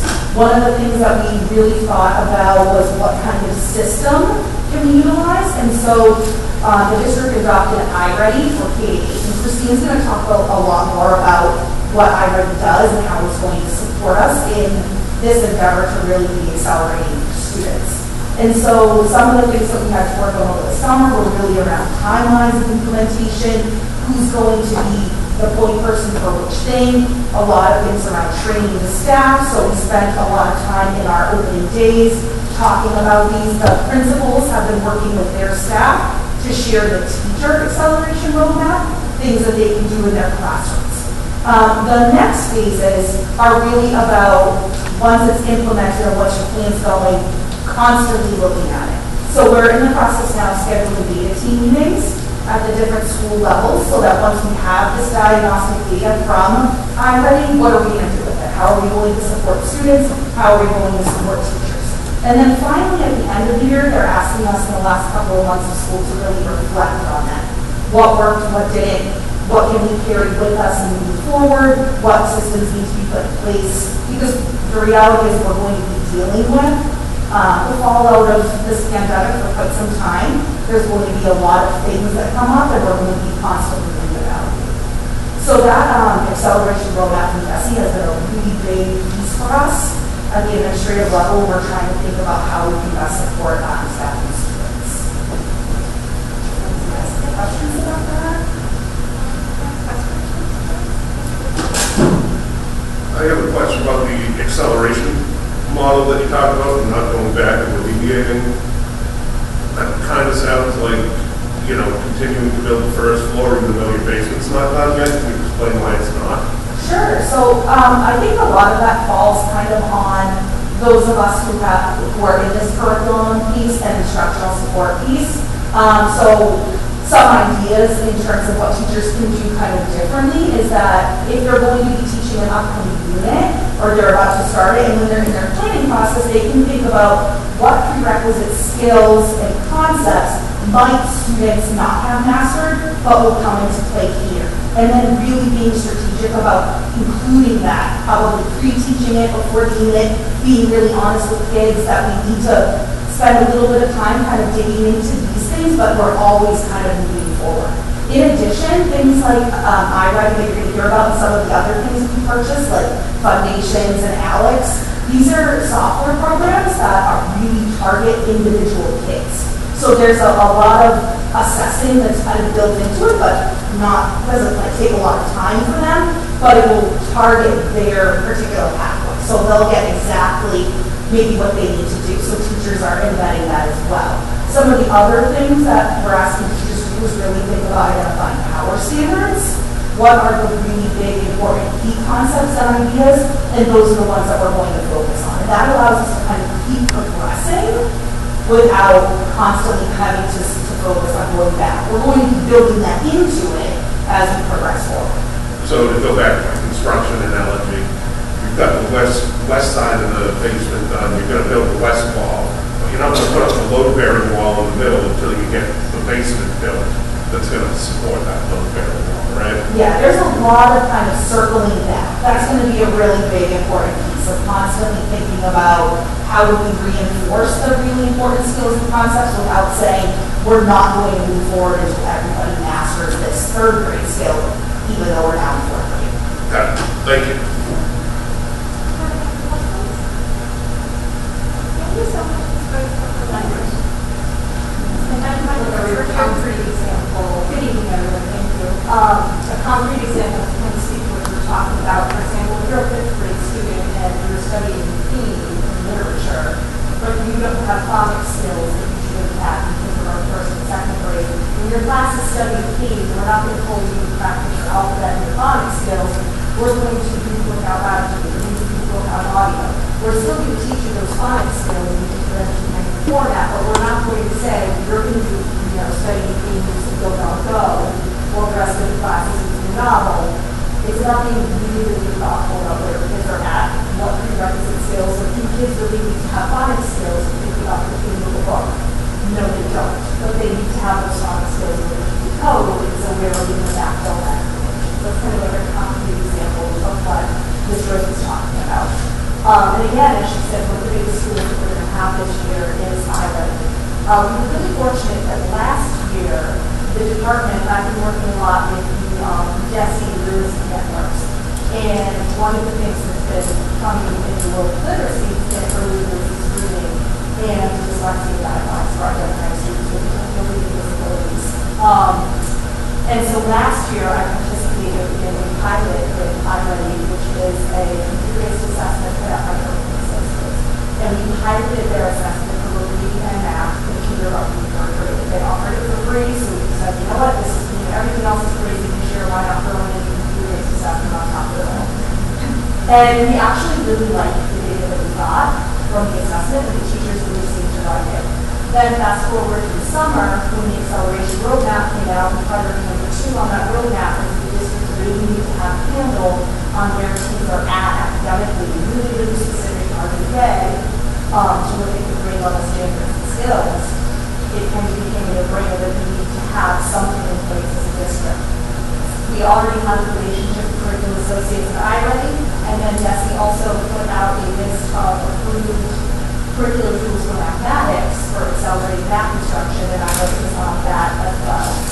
So it is essentially an adaptive computer-based assessment that all students in kindergarten to 8th grade will take. Our first 3 4th graders actually started this week and next week. Our 5th to 8th graders will continue in October, and then we don't start our kindergarten until November, because I'm sure this is one of November. This is when we get a kindergartner in the first week of school in front of a computer to take a test. Is not best practice at all. The assessment takes about an hour to administer for reading and about an hour for math. And as soon as the students finish taking the assessment, the teacher has a wealth of data. The assessment looks, it's an adaptive assessment, so what it does is it starts all students one grade level below where their current placement is. So for example, the second grade student is going to receive the first grade content. However, the assessment very quickly adapts to that student's performance, either increasing the difficulty or decreasing the difficulty questions until they find that sweet spot, that just right area for that student. And then students receive a score on a continuum, a grade level continuum. They're either late in their grade level, early in their grade level, 1 grade level behind, 2 levels behind, and so on. It also breaks each content area down into subset skills. So for example, in reading, students get a grade level score for comprehension, for phonics, for language awareness, for fluency, for vocabulary. And in mathematics, they get numbers and operations, geometry, and all the other mathematical strands from the standards. And so teachers have a really clear picture of where each individual student is at. In addition to that, the tools that the program provides, they provide instructional groupings. They'll say, well, okay, here's your class of 25 children. These 4 children in the area of reading are really weak in their phonics skills. These 6 children have decent phonics skills, but they're struggling with vocabulary. These students are great with those foundational skills, but their comprehension is weak. And these students are reading above grade level without even really kind of start to do some everything for them. As well, it provides suggestions for teachers for small group lessons that they can use with any of those groups of students to accelerate their learning. This is for reading as well as math. We also, because of a lot of the grant funding, we were able to get the entire K-3 reading assessment paid for by the state, as well as the entire K-5 math. And therefore, we were able to get the instructional component that goes along with this program as well for some of our grade levels. So for students in grades K-4, after they take the diagnostic assessment, they will have access to the priority website, automatically loads with 20 or more lessons directly targeted to them, to their exact areas of need in reading and then for grades K through 5, we have the program for mathematics as well. So again, students are going to take the diagnostic assessment and instantly have 20 lessons that keep updating as the students make progress. And this is a program that they'll be able to use at home or be able to use in the schools during class time. Different grade levels are working out now how to use technology to access these programs. We did not purchase the iPad for grades 6 through 8 math because, as Ms. Joyce said, we purchased Alex instead, which is an adaptive computer-based teaching tool that's more aligned to the actual mathematics curriculum in the classroom. So we're really, really excited about being have these tools. And as for training, the teachers, last year our teachers had 2 trainings that the company provided. One to teach how to administer the diagnostic, and then 2 to talk about what to do once we have that data. Our 4th through 8th grade teachers had that initial training on the September 1st PD day. And so I want to take the opportunity to thank you all for approving the calendar so many extended time meetings. As I will tell you, we have a lot of training coming up this year for teachers. So on October 6th, for example, 1st through 4th grade teachers will get the opportunity to have a meeting with IRB to look at their class data and to learn what I do with all of these reports and numbers now that I have them. And grades 5 through 8 are going to have that same training in December.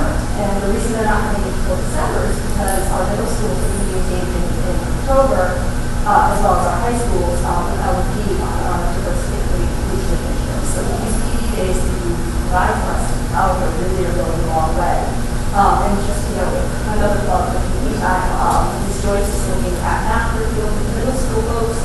And I've been working with Betsy and the MTSS Literacy Institute producing early literacy initiatives in K-4. And so these days that are providing also really essential for teachers. And it's really, it's work that we can't do. We can get our little friends in front of us and say thank you so much for continuing to support that. Thank you so much. Questions?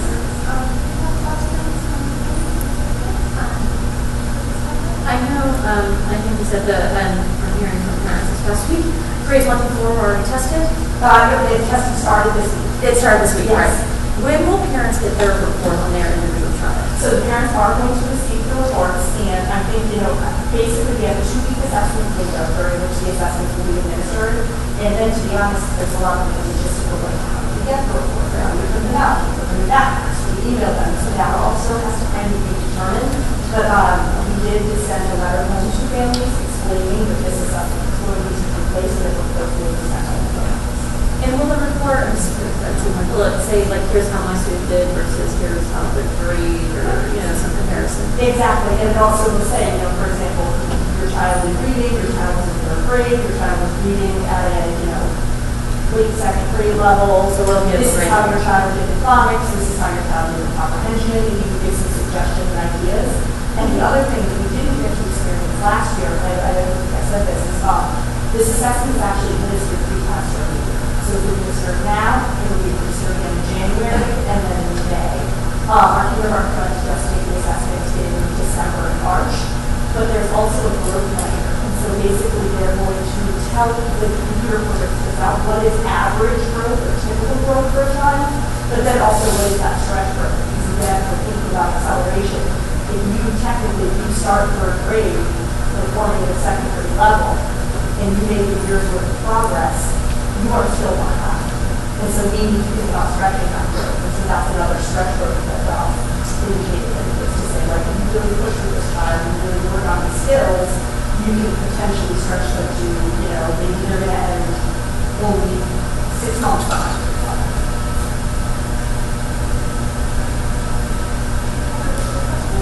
Madam Chair, through you, Ms. Richard, I just want to say I do appreciate that the half days are helping with the PD. As many of you know, I've been 24 years in the military, retired back in May, and it's good to give people the tools, but if you don't teach them how to use the tools are useless. So I'm glad the extra time is being taken care of.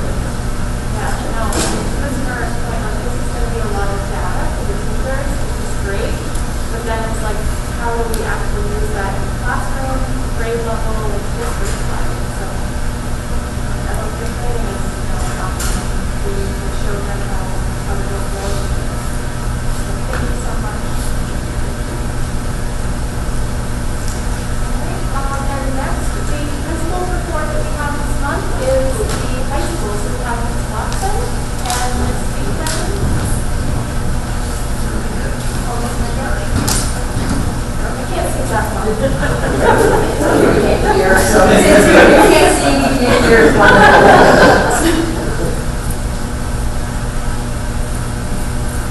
Well, good evening, Chairperson King, members of the school committee, Superintendent Swenson. We are pleased to be your first meet and greet of the 2021 school year. There's no pressure. Of course not. We're good. For those of you that don't know me, or for people at home, my name is Angela Watson. I'm a high school principal. This is actually my 23rd year in the district. I've worn many hats. Started as a math teacher, became assistant principal, served as the principal of the middle school for a year, and came back over to the high school where I served as the high school principal, still serving in that capacity. Surrounding me, couldn't do it without these 3 great individuals. So we have 3 assistant principals at the high school. I will start right here on my left with Ms. Beach. Hi there, I'm Yolanda Beach, and I work with students whose last names begin with the letters P through Z. This is my 8th year here at UR, and my 24th year in secondary education, and my 30th year in education across multiple levels. And I love being here, hands down. And next up is Mr. Ringette. I'm Robert Ringette, I'm one of the principals. I take care of caseload A through F for the alphabet. This is my 18th year after Northern. And Mr. Bressingham. Good evening. So I'm Tom Bressingham. I work with students at Djif and O. This is my 30th year in education. This is my 10th year at the high school system principal. 6 years at the group program. Just a little overview of the high school for those of you that don't know, or just really familiar to it. We service a little over 1,340 students. Umbrella overview. We offer 3 levels of classroom programming, from academic to accelerated up to AP. One of our proudest moments was when we opened enrollment for AP, so there's no academic restrictions on our AP program. Whoever wants to enroll in an AP program, regardless of academic level, can do so. We're very proud of our extracurriculars that we offer, from typical extracurriculars and sports to our atypical, like ultimate frisbee, our TJ Squared robotics team is off the charts, as well as our fabulous rainwater players production. I always say we have something at VR for everyone, and if we don't, our kids really are encouraged to come up with new clubs. So we have a sign language club. I think Ms. Beach and I just got an email about a international community outreach club, and cosmetology is another one. Cosmetology coming. But it's great because from children, our clubs are really formed. It's how we have our step team, it's how DECA came to be. So So it's really great. We do encourage kids, hey, if something isn't there for you to get involved in, because honestly, getting involved is the number one thing when you make the high school experience. Kind of the things that you really remember looking back. As Ms. Joyce offered up just before, we are focused on the acceleration roadmap, that first pillar of building families, building community, building relationships. We stressed that our staff before the school year started, SEL, social emotional learning, is our number one. It's your foundation. We tell the teachers all the time, like, don't think of it as another thing on your plate. It is the plate. This is the foundation. Kids don't learn from people they don't like. Kids will learn more. They will do more for you if you know that you love them and that you respect them and that you're going to support them and that you're just invested in them as a human being. So if you walk the halls for like the first week to week and a half, you saw a whole lot of fun SEL stuff going on. Whether it was surveys, get to know you, rather games, a lot of wellness walks. The teachers have really embraced this. We had a faculty meeting today where we actually reviewed the acceleration roadmap with them, and we talked about that tier about building relationships, which is really great, but they're doing a great job. We're off to a great start. It's only been like a little over 2 weeks, but the kids have really risen to the occasion, and it's really great. So we're very thankful for your support over the years. Again, 23 years. I always say we're one of the best school committees around, even though the faces change. The support's always there. We do appreciate that. Our doors are always open if you ever want to stop by or email us or call. Thank you all so much for being here tonight. We really appreciate that. And I'm really excited. I know a lot of us, like my daughters are younger, so I've met you, but I haven't really met all of their people. So it's nice to see their face and get to kind of know what you're doing at the high school. And some of the faces there for when our children get older, or if we don't have children currently in the district, so we know. Do we have questions for Ms. Watson or anybody? Thank you so much for being here. Thank you for allowing us the opportunity. Have a good evening. Thank you. All right, on to administrative and school committee reports. We have the report of the superintendent, Mr. Swenson. Madam Chair, we start first with school reopening. We've had a relatively smooth school reopening. All of our grounds and buildings were in fantastic shape thanks to our hard work custodial maintenance and grounds crew under the direction of Mr. Pacheco. All of our curriculum resources and some shops worked really hard to get all of our technology out to our buildings in the last couple of weeks. Myself, Mr. Howard, Mrs. Joyce, Mrs. Richards, Mrs. Moore, Mrs. Barrios, Mr. Jovolos, we all had the opportunity to go out and visit all of our buildings in the last few weeks. And it was great to see our classrooms filled and our teachers teaching and the energy that was in all of our buildings, the engagement level of all of our students. We did run a few bumps in the road, as any school year will at the start of the school year, mostly in the area of transportation. We have been working very hard with Mrs. George, myself, and Mr. Jovolos, working with receiving bus lines, mostly for our van transportation right now and some of the routing. We've been working with them the last week or so to really examine our routes and see how they could be more effective and efficient. The last few days have been much better, but I do want to just extend an apology to our band families and students. I know that it has been somewhat difficult over the course of the last week or so, so I appreciate your patience in understanding in regards to this matter, and again, we'll continue to work diligently to remedy any of these issues. The ruling, we're going to give Mr. Jovolos credit. He hopped on a van and actually drove for us this week in a pinch. So kudos to you, Mr. Jovolos, for everything that you do for your department, but especially for our children. So thank you.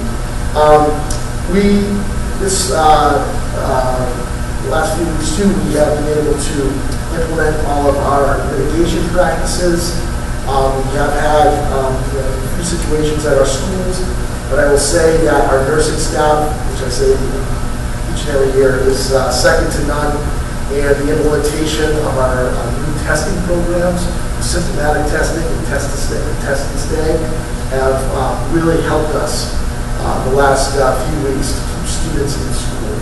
So I want to give kudos to Mrs. Brennan, our nurse leader, and all of our nurses who are working incredibly hard each and every day in order to continue to push through this pandemic and still keep our students in school.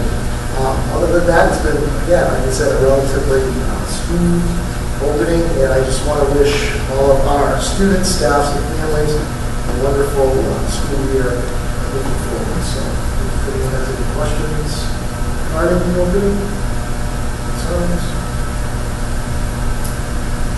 Thank you. All right. We'll go on to our boards of health. We'll give you a quick COVID update. Mr. Powers, as some of our local members in terms of the district, but one thing that we are running into right now is that the town of Raynham currently does not have a health agent. So we do meet with our health agents every Tuesday. Mrs. King joins us on those calls in the past as the chair.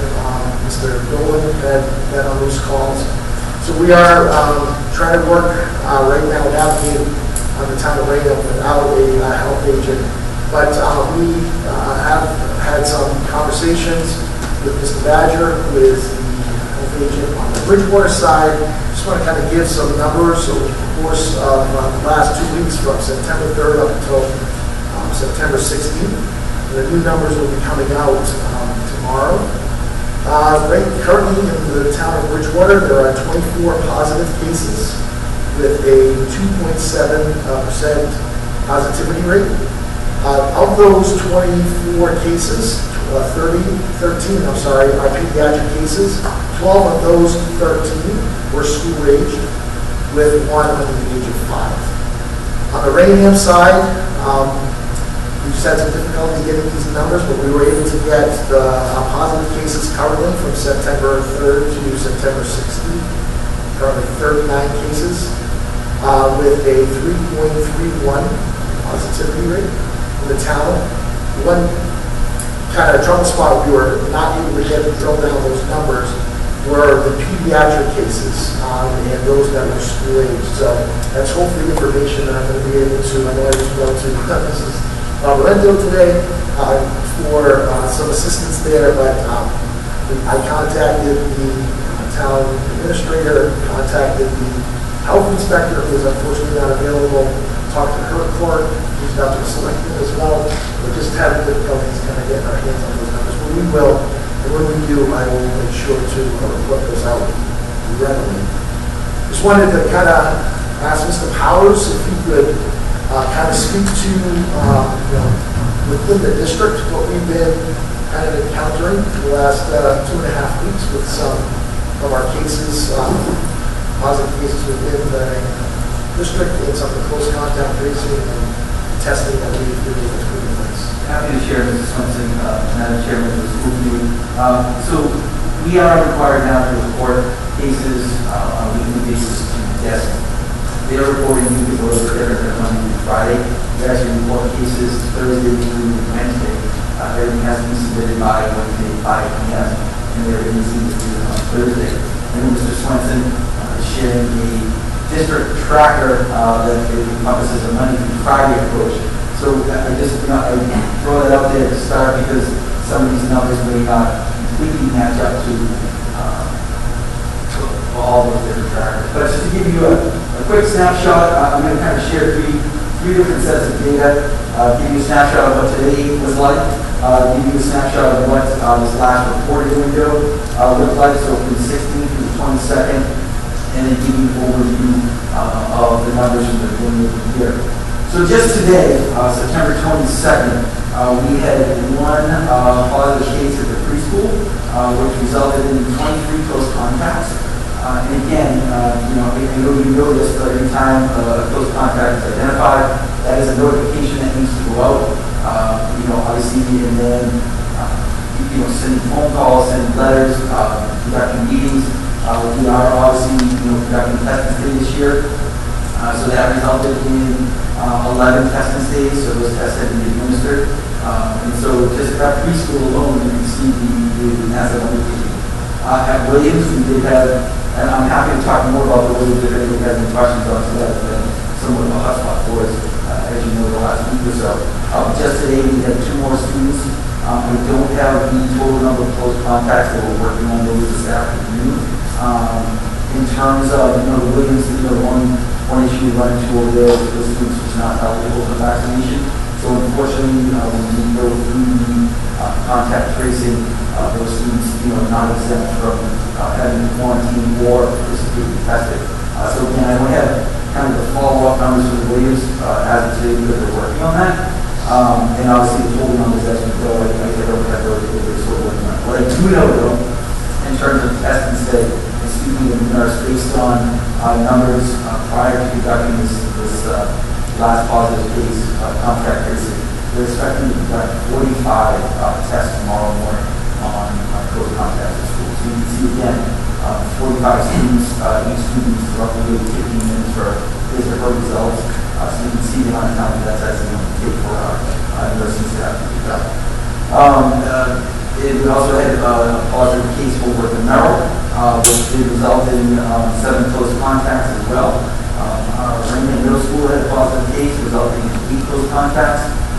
And then the high school had 1 positive case resulting in 26 close contacts. Now, of those high school age students, 16 were vaccinated and 10 were participating in testing. But that's not uncommon for our high school numbers. Some of our other sites, when we're having a positive case, with the exception of preschool, that certainly was a large number, isn't necessarily resulting in large numbers of close contacts. At the high school, it's a little bit different because these students are, again, changing classes throughout the day, or they may be participating in extracurriculars. Some of our students are on sports teams, and unfortunately, depending on the sport, it ends up majority of the sport is identified as a close contact. So that was just today, so that kind of gives you a snapshot of what we were dealing with today. During this reporting window, we've had approximately 30 student cases, 30 positive student cases at various levels. We've had 19 at Edgewood Williams, 3 at Bridgewater Middle School, 1 at Merrill, 2 at RMS, and 5 at high school. In terms of staff, we've had 5 total for this reporting window as well. In terms of close contacts, that pushes us up to over 100 for this reporting window. Obviously, our highest number right now is at the high school. For this reporting window, we have 16 students identified as close contacts. 36 were vaccinated, 31 are participating in testing today. So again, it's 31 students just during this reporting window that are down in the nurse's office in the morning waiting to take a test. And obviously, they're getting through that as fast as they can, but you know that longer they're down there, that means, unfortunately, they're missing class. So we are trying to creatively explore ways to get our nursing staff expert assistance, and we have some things in the works. From the beginning of the year, just to provide you an overview. Time out. So overall, from the beginning of school, so we come to the beginning of school as that first day. Obviously, our staff were back the week prior during convocation.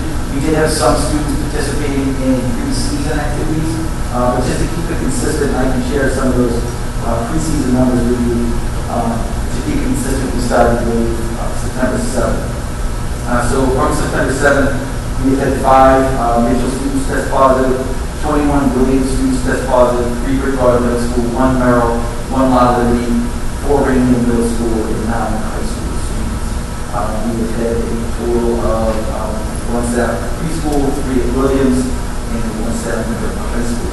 Now, just to provide you some additional information, at the Mitchell School, we actually had 6 end of summer positive cases. So by end of summer, meaning those last few days of the summer. So some of those students didn't actually report to the beginning of school, but they really had no impact on the start of school. There were no close contacts. At Williams, we had 3 end of the summer cases. BMS, we had 2 end of the summer. Merrill, we had a lot of it. We had 2 end of the summer. And the high school, we had 6 end of the summer or pre-season for some of our athletic programs as well. So just wanted to provide you those numbers. Obviously, the biggest numbers that stand out probably for you and certainly for me, the number of positive students with competitive Williams. And then obviously, kind of the ripple effect at the high school. We've had 9 positive students, which doesn't seem like much, but that has resulted in 117 close contacts at the high school. Thankfully, 64 of those students are vaccinated. 47% have participated in test and state or are currently participating. And then obviously, we've had a number of students elect not to participate, so they're at 1. So that is a snapshot from the beginning of the year. Obviously, we're not too far into it. These numbers certainly are taking up a lot of our time from our nursing staff. And not that they're walking me down because they know this is their job, but they are certainly stretched in and Wisconsin is trying to do what we can to support that field as well. So we're going to be able to get our nursing staff some additional assistance, whether it's trying to hire additional nurses, health proctors, health aides, whatever it may be, or trying to find a doctor out there. So those are our district numbers overall. Again, if anybody has any questions about that, happy to talk more about any of those specific numbers, and then certainly anyone has questions about the grade school. Sure. Is there anything we as a school can do to support the nursing staff to support those initiatives that you have on top of all of this? Your day-to-day work with education handout is still key to the function of the day of the school. I think really just support the budget, obviously, trying to get additional support for the nurses. One issue we're running into when we do and posting positions for additional nurses, they view this as kind of a 1-year program or, try to be a 1-year program last year, right? But here we are again. And they need the security of a position they're currently in. Might be a difficult choice for them and their families, so we are having a continued issue with, filling those positions that you guys have approved us to move forward with. So I think right now, I really appreciate the support that you all give us. I think right now we're in the trenches with these things, and myself and Mr. Powers and Mr. Joe Rose, we're over here with the preschool today and providing assistance with Mrs. Borelli, and it's all hands on deck, and one thing that, you see silver linings in every situation, even the ones that are the most difficult, is that I know that I have the most incredible team out there, that we are in the trenches of this together, and we know that we have to support folks as well. So things that you can do this on a day-to-day, I don't know if there's a true answer to that. We're just trying our best to get out there and provide support to our nursing staff and our building admin when these situations are brought to our attention. And we get through it each and every day, and I am concerned with our nursing staff. I know it's very taxing on them on top of, like you said, their traditional responsibilities. So Mr. Powers did take a meeting yesterday with the chiefs of the fire department, and that's something that we're going to explore as well moving forward. So hopefully that's something that we can kind of put into practice moving forward. Kind of maybe some of our paramedics in town come out and help with testing today. You showed up today to assist us, and hoping to make that more of a consistent practice as well. So we'll be bringing some of that information forward to our budget sub, because there will be a financial impact on that, and then possibly presenting that information at the after school as well. So as Mr. Powers said, we're trying to get as creative as we can with limited resources that we have. But we're not the only district in this situation, and we're going to do what's best for our kids and staff and continue to fight them. So other than the support that you give us in terms of giving us permission for these positions, we appreciate that offer. I think, again, I don't think there's any real magic pill to this thing.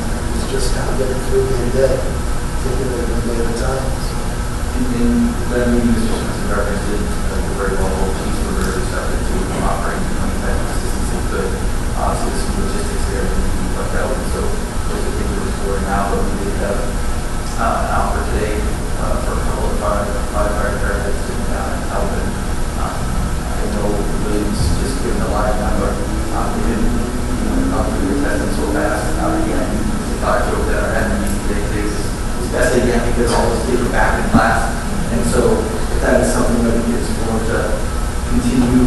partnered with them, and they realized that it could ebb and flow. Some days are going to be, a lot of students who are possibly staff, and some days are going to be, it's pretty consistent with having a lot of testing.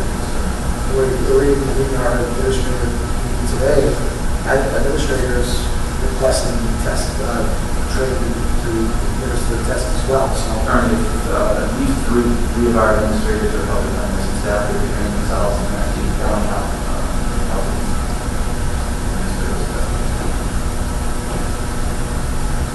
Just to share with this one situation, I know you're curious to know. Obviously, we have released a link yesterday to our parents through Power School for them to upload proof of vaccination for their students. As of this afternoon, again, it's only less than probably 24 hours later, we have roughly 400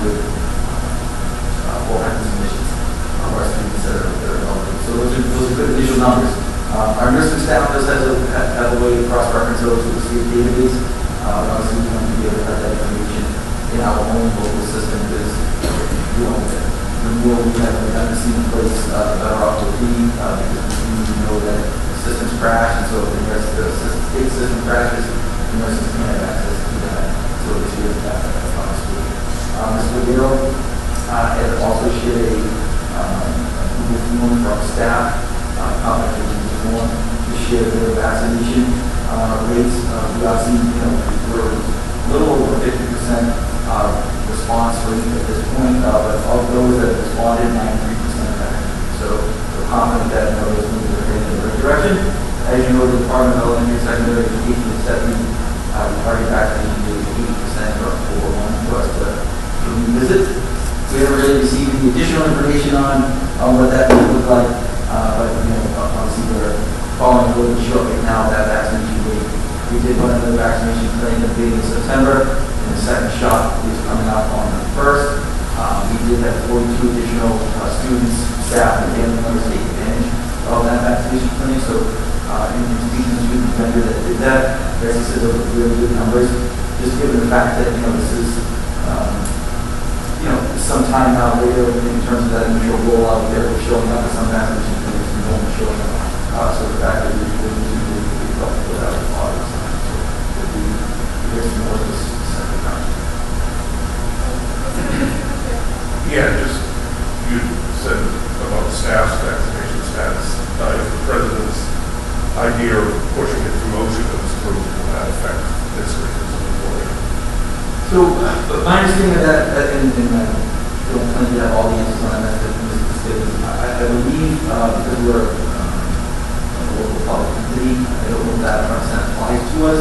I know obviously employers with greater than 100 employees have that ability to do that. But I believe I did read that there was some consideration there of government, state and local agencies.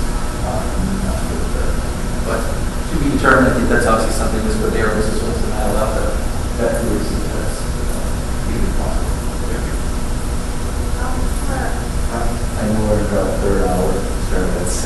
So I'm going to be very related to that. 3 questions. The numbers from the town of Bridgewater, does that include Bridgewater State University? Because I know some of those students, when they're positive, get reported back to their home communities, even though they are technically quarantining in their dorms here in Bridgewater. So I didn't know if those numbers actually include Bridgewater State's numbers right now, they don't go through Bridgewater. My understanding is no, I could be wrong on that. To your point, Mr. Murray, I believe they are able to report it back to their home communities and not back to Because we've had situations where our students tracked in Boston, they ended up back in Bridgewater or Raynham numbers. Right, and that's why I wanted to see if those numbers were coming. I know we have a correctional center in Bridgewater also. I don't think they're going anywhere. So when I was transient as college students could do, and also I didn't know how accurate those numbers. You said 24 Bridgewater, but I didn't know if that included the student population. I believe the students again, they're really reside outside of the students. Does the campus have a way of tracking internally, no matter where they reside? And are they able to share that data with the town of Bridgewater? to what the regular deal within the town of Bridgewater itself, whether you're a resident or not, they're technically still here. Bridgewater. I know they are keeping their own internal data. I'm not sure. The sheriff is certainly happy with it. That's part of it. Imagine that, I'm sure that's going to be Another thing, I have spoken to several parents in a bunch of different schools, and I don't know if there is a consistency on the level of sanitation that we were originally hygiene that we were originally pushing in the beginning of COVID. Maybe we have, loosened up a little bit, but I'd like to find out if there is, and maybe we can put a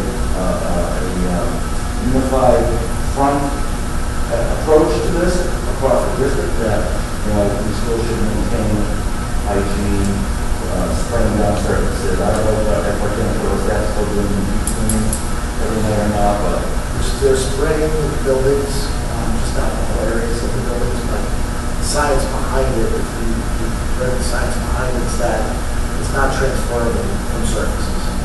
However, it's a situation where some of the areas like clusters that we had, Williams, those areas have experienced the cleaning and dissemination. well, and I want to just talk about COVID, but just on the cold, because I know a student here in the building that had a sore throat, and now is being forced to get COVID testing because they actually have regular COVID. So I just want to make sure that we're still pushing forward, germ prevention, we call it germ prevention. So students are getting categorized as COVID symptoms. This is the chief of that we provide consistent cleaning protocols for all of our sites. We still obviously have access to it. Sure, I've seen it. You can't sanitize around our sites, so those are still available in all of our classrooms. To our students, disinfectant wipes are available to all classrooms. And obviously, as Mr. Swenson said, this spring, Mr. Chico is implementing nightly spraying in the nurse's office, as well as the medical aid rooms. And then certainly we do have anti-health rates. Those are being sprayed throughout. And then all areas of the building are a rotational spray. So each area of the building is sprayed on a rotating basis. So throughout the week, the entire building sprays. And my last point is, I know me personally, I was opposed to Commissioner Riley's authorization for masking, but obviously I respect my committee vote and I'm here at mask.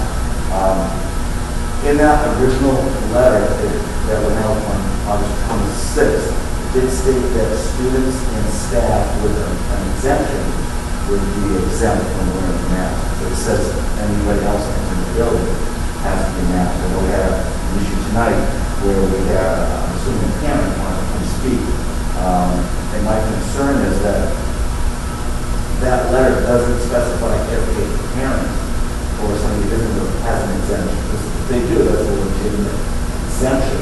I didn't know if language has changed since August 26th, or if we can find out, because I don't want to segregate the parent from coming in to sign up their child, or sign in their child, or attend a public meeting in a building if they do legitimately have an exemption. I just want to find out if the real something can maybe just ask the question, Desi, how would you, I'm assuming they've had this question already. If a visitor has an exemption by a physician that can be verified, whether it's the nurse leader or the building nurse, if they're allowed to go to the building. I want to make sure that parents, if they have to sign in the child, they can sign in the child late, they need to sign up early, they can come in the office. But right now, it was written, they can't even come in the building to that. I just want to make sure we can at least look into that a little bit, figure out, like I said, I'm assuming there's not going to be any question since school has started. They're probably already had, so maybe there's some clarification. We have some contacts up in the department that we can reach out to with that question. Thank you. Finally, just give you a quick update on the Mitchell Elementary School project. The project is currently on schedule with no time lost in incidents. The interior and exterior framing is ongoing. The hollow metal doors and window frames are currently being installed, and the waterproofing is also continuing as well. The testing and inspections of rebar, concrete, masonry is ongoing. The roof membrane and the installation, that's listed there, continues. Underground utilities continue with plumbing and electricity being installed. Aiken conducts weekly safety walks throughout the site and reports all incidences to the road course system. The pre-construction meetings continue every Tuesday, and we're going to move forward with those throughout the duration of the project. An introductory moving meeting took place on 8/13 with Sterling, which is going to be our moving company. We met with all of the buildings that will be impacted by the moves, and boxes that actually, believe it or not, started to be delivered so that when teachers finish teaching a unit, they can actually pack it away and store those boxes in the classrooms until the moves begin. That way we can do that proactively. We'll recommend those moves back in 2015 and hopefully get a little more proactive in our practices. This time around, we have some time to do so. Upcoming construction activities throughout the month of September to the end of October continue to be electrical and telecommunication duct banks being installed, the rain meter piping installation, roof blocking and roof installation, excavating and backfilling the underground utilities that I just mentioned with plumbing and electricity, HVAC ductwork and pipes and hangers, and exterior metal stuck frames and sheathing. All of this should be done by the end of September into early October.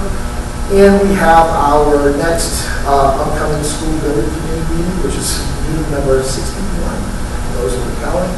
October 18th, we did move that. It did fall on a holiday originally from slaves, so we are going to do that to the 18th. And then we'll have school building meeting 62 on November the 8th. Just a reminder that all of these are open meetings with public comment. If you would like to attend, that's my report. One thing I did want to mention, I mean, I didn't realize it was Mrs. Marble. Mrs. Marble is also an incredible parent volunteer for all of our athletics in Fulton. So you couldn't tell with the mask and the lighting and the rest. So thank you, Mrs. Marble, for being here, for all that you do with Fulton and all the youth athletics throughout our community. So thank you. Are we staying on budget? Currently on time and under budget. This is every phrase of any superintendent in a project like this. Yes, we're in good shape for that.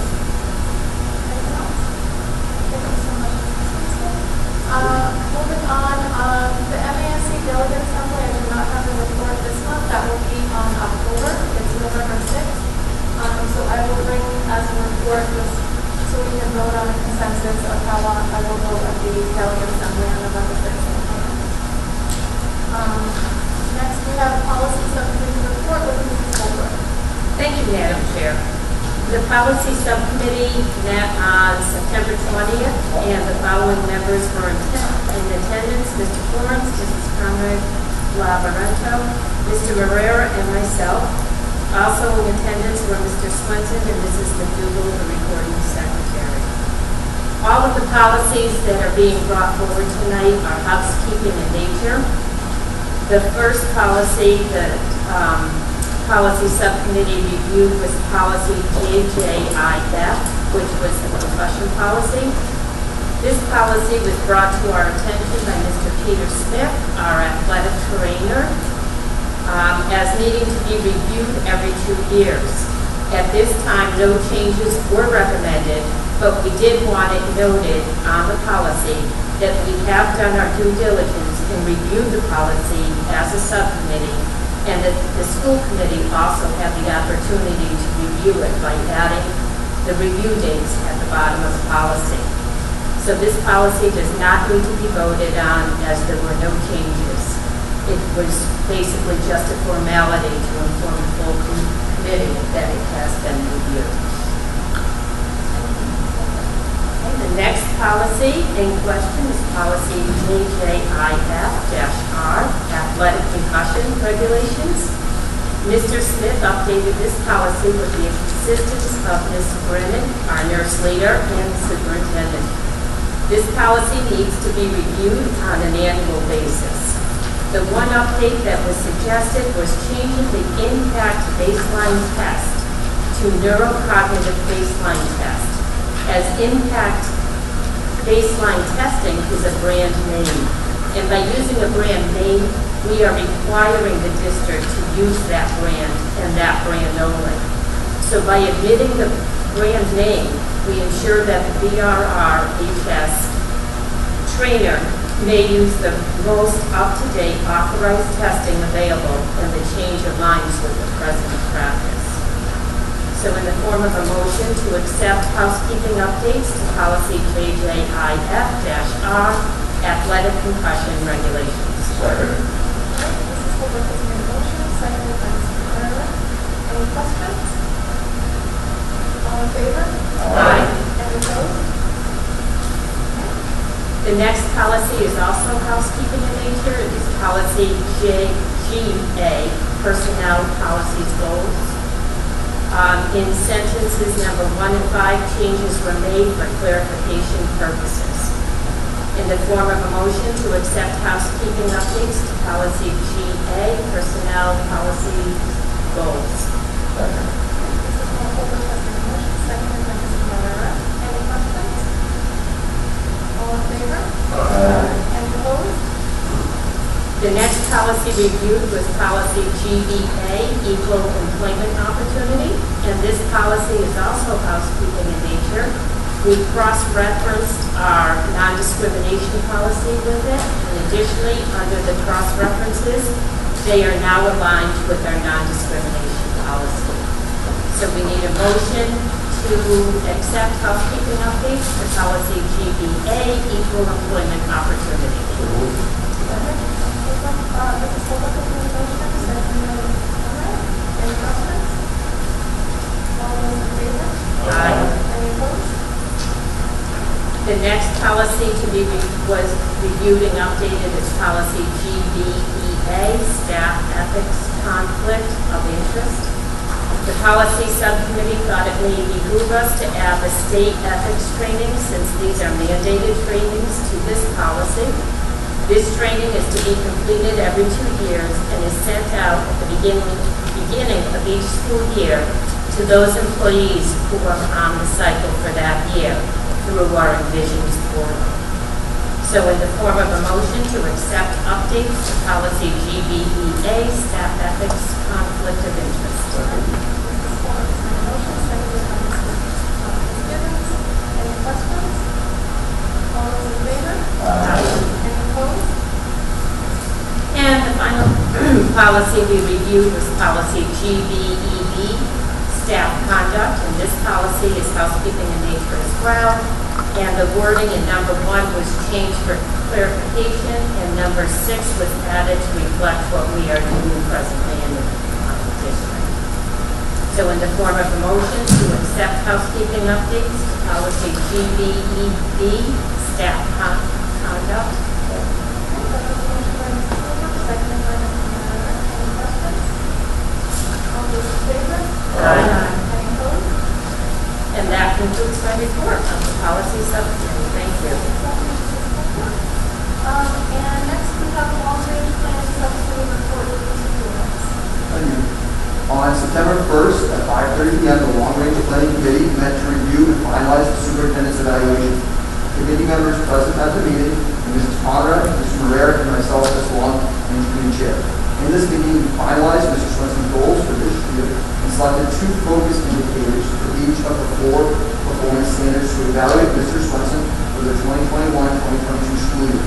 In your committee folder, you will find the superintendent evaluation form with the 4 proposed goals and the 2 selected focus indicators for each of the 4 standards highlighted.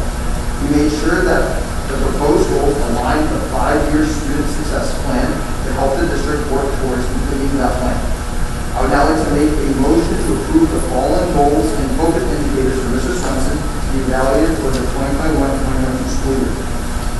learning goal.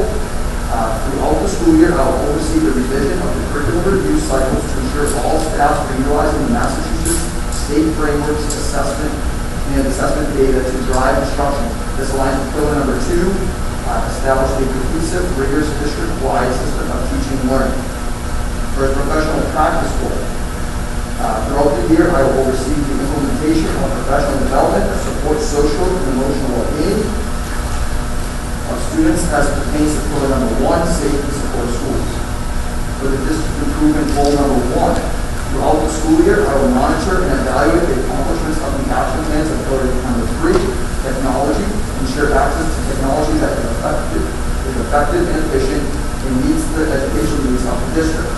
And district improvement goal number 2, oversee the implementation of proper recycling in all buildings district-wide, and I will monitor and evaluate the accomplishments of the action plans of pillar number 4, facilities, establish and maintain environmentally and operationally safe school facilities. And then the following focus indicators were selected for the 4 evaluation standards. So for standard 1, instructional leadership, 1B, instruction, ensures that practices in all settings reflect high expectations regarding content and quality of effort and work, engage all students, and are personalized to accommodate diverse learning styles, needs, interests, and levels of learning. And the second one is 1E, data-informed decision-making. Uses multiple sources of evidence related to student learning, including state, district, and school assessment results and growth data, to inform school and district goals and improve organizational performance, educator effectiveness, and student learning. For standard 2, managing operations, we selected 2A, environment, develops and executes effective plans, procedures, routines, and operational systems to address the full range of safety, health, emotional, and social needs. And we also selected 2E, fiscal systems, develops a budget that supports the district's vision, mission, and goals, allocates and manages expenditures consistent with the district and school-level goals and available resources. For standard 3, family communication, 3A, engagement selected, actively ensures that all families are welcome, members of the classroom and school community, and contribute to the effectiveness of the classroom, school district, and community. 3C was also selected, communication, engages in regular two-way culturally proficient communication with families and community stakeholders about student learning and performance. And then finally, for standard 4, professional culture, 4B, cultural proficiency, ensures that policies and practices enable staff members and students to interact effectively in a culturally diverse environment in which students' backgrounds, identities, strengths, and challenges are respected. And finally, 4C, communication, demonstrates strong interpersonal, written, and verbal communication skills. Mr. Lawrence has made a motion. Second by Mr. Sitzkis. Discussion and questions. First, what is the timeline of reporting out and evaluation? So that's something we're looking at for next year. Our goal is to first off finalize these goals in the summertime. And so to do that, Mr. Swenson will bring his goals to us much earlier at the end of June when we put. So our goal is that he will have a mid-cycle, well, each meeting he's going to report out on one of his goals to show his progress, and then he'll have a mid-cycle. He decided ended up in March.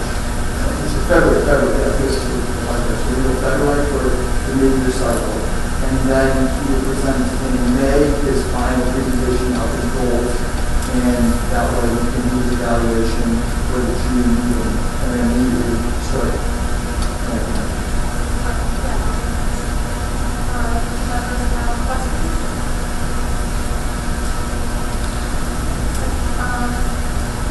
All in favor?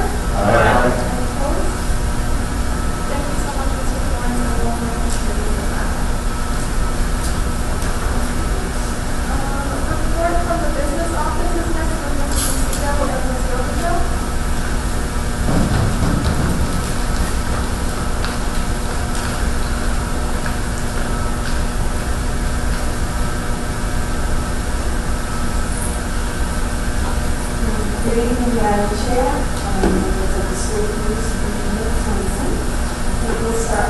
Treasury Department first, and then let Mrs. Roach. Good evening. I'm here to update you on what's going on in the treasurer's office since the start of school. We are working on an ED certification for fiscal year 21. This includes the preparation of the statement of indebtedness, which was submitted from the rest of the Djif. Currently, we are working on the treasurer's year-end report, which is due on September 30th. It is my intention to submit it by September 27th. We have scheduled the auditors for the beginning of October to begin the fiscal year 2021 audit. The auditors have requested some information prior to their visit, which includes pulling reconciliations, bank statements, outstanding check lists, deposit receipts, 941 quarterly reports, and the schedule of long-term debt. Daily tasks of taking in receipts and posting them with the general budget is ongoing. This year we hired the records data entry secretary to assist in maintaining finance systems throughout the central office, as well as assist with daily posting of receipts. It is my intention to slowly increase the types of work he is exposed to in the treasurer's office. And this concludes my update. In the business office, we're working very closely with the treasurer's office. And currently, right now, we're very submerged in doing reporting for the previous fiscal year. So one of the things that we're working on is the end-of-year report, which is from the Department of Elementary and Secondary Education. It's a culmination of everything fiscal that happened in FY21. It's very complex, it's very detailed, and it asks for information in several different ways. There are about 20 schedules that have to be done, and everything has to come up. So that's due this September the 30th. Actually, October 1st. I'm planning on trying to get it in sooner. I'm almost finished. So that's one of the main focuses. The other thing is our projects that we've been doing. We're working with MSBA and getting those pro-pays in for the Mitchell Elementary School. We're right on time. We've got everybody submitting all the September invoices together so that they'll all be paid together so we don't have some that have been mismatched and, I'm still paying for May here when we're already on, October or whatever. So those are coming in, they come in regularly, and kind of like a dog on a meat wagon, trying to make sure that those things are coming in and that money's turning around and coming back to us so we can get some credit for it. The other projects that we're working on, obviously the overlay project that's been ongoing, and the auditorium replacement of the seating. And they are really in bad shape. We had several folks come in on the 21st yesterday to take a look at everything at the pre-bid conference, and questions can be answered up until September 28th with a good opening date of October 1st. So we'll be able to look at fabrics and things like that really shortly. And let's see, also talking about the budget and B&D certification, I've been working very closely with the township on getting all of those documents that the auditors want. We're also helping her with the certification of B&D because both of us have to sign off on various areas of those reports. And lastly, we'll be working, as soon as I get these due dates accomplished here, then I'll be working on the budget. And we should have, at that point, everybody in the budget. I know we probably get some new hiring coming in with Mrs. Darrow, but we're trying to get everybody in the right place, and then we'll start looking at, did we budget as well as we thought we had, or did people move around? So that's basically what's going on at this time of year in the business office. And I don't know if you have any questions, but I do have to kind of answer them. We're still free to vote on October 1. Yes. Yes. And I've told folks to get things in so that we can do that. We also have a retroactive pay for an employee who got a increase, a lateral move from bachelor's 5 to master's 5.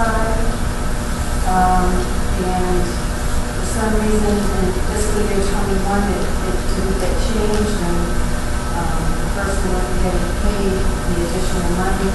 So we will need to do a transfer from E&D in the amount of $7,283 so that we can clear up that issue. We can fix the issue.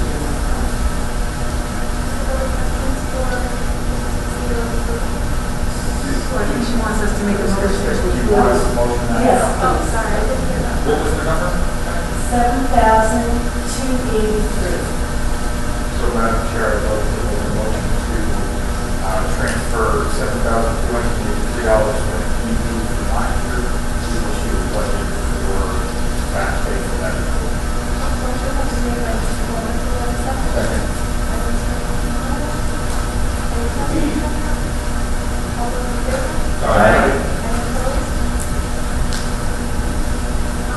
Thank you very much. Thank you. Anything else? Any other questions? All right, thank you, ladies. Have a great day. Thank you. Next, we have a personnel report, which is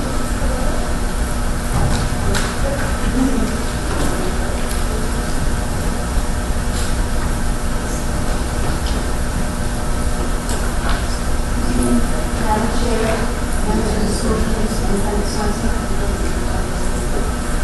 Personnel report for September 22nd, 2021 is as follows. At the high school, we hired Stacy Paul Whiteman from the sub to ESP on 8/31/21. Entry level from temporary sub ESP to ESP 8/31/21. Kathleen Morrow, the building-based assistant to security proctor, 9/7/2021.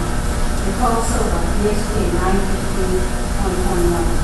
Stacy Silverman, sub proctor, 1-year appointment, 9/7/2021. Jody Stryer, from substitute proctor, 1-year appointment, 9/7/2021. Kim Williamson, interventionist, 1-year appointment, 8/31/2021. Tara Luchetti, ELO teacher, 1-year appointment, high school, 8/31/2021. At the Bridgewater Middle School, we made the following appointments. Alexander Rose, proctor, 1-year appointment, 9/27/2021. Annette Sanopoulos, substitute proctor, 1-year appointment, 9/7/2021. Cody Smith, proctor, 1-year appointment, 9/20/2021. At the Raynham Middle School, we made the following appointments. Victoria Coleman, proctor, 1-year appointment, 8/31/2021. Jessica Berry, ESP, 9/14/2021. Abigail Clark, ESP, 9/21/2021. Linda Eastman, substitute proctor, 1-year appointment, 9/7/2021. Robert Young, ESP, 8/31/2021, weekday. At MG Williams Community School, they the following appointments. Kathleen Peters, from proctor to secretary, academic year, 8/18/2021. Aaron Brown, proctor, library, 9/7/2021. Kathleen Gibson, from grade 2, teacher to ELL teacher, 1-year appointment, student to MES, 8/31/2021. Chelsea Gurley, from substitute proctor, 9/7/2021. Aline Morera, proctor, 1-year appointment, 9/9/2021. Ariana Silva, ESP, 9/27/2021. At the George Mitchell Elementary School, we hired Samantha Dallas, grade 2 teacher, 1-year appointment, 8/31/2021.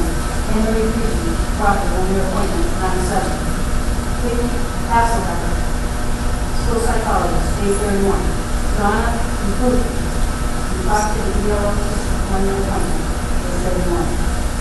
Alma O'Donnell, proctor, 1-year appointment, 9/7. Nicole Reese, speech language pathologist, 8/31. L.B. Brown, elementary, made the following appointments. Michelle Oliver, ESP, 8/31. Grace Trader, special education teacher, 8/31. Olivia, elementary school, made the following appointments. Kim Davis, substitute proctor, 1-year appointment, 9/7. Gary Jean Graver, school psychologist, voluntary transfers from GM to Lawson, special education, age 31. To receive the following retirement notices. Karen Weaver, special education teacher, EMS, 6/30/2022, will be 18 years of service. Sandra Kelly, science teacher at the high school, 6/30/2022, will be 14 years of service. Cynthia Stagner, ESP, at RMS Pre-K, 9/15/2021, after 20 years of service. We receive the following resignations. Thomas Bresnahan, assistant principal at the high school, effective 11/3/2021. Lindsay Smith, custodian at the high school, 10/1/2021. Tracy Thomas, proctor at DNS, 8/26/2021. Megan Moore, speech language pathologist at GMS, 8/10/2021. Maria Robbins, school psychologist at LWD, 8/16/2021. Meredith Stetson, special education at LWD, 8/3/2021. At the last school committee meeting, one of the school committee members asked for statistics of the reasons why staff have resigned. Following the statistics for reasons staff have resigned at or since the end of the 2020-2021 school year. Medical reasons, 5.26%. Another opportunity, 57.89%. Personal reasons, 36.84%. Note, some examples of personal reasons are caring for a family member, to stay at home with their own children, moving out of state, job status, or dissatisfaction. If there are no questions, that concludes my personnel report.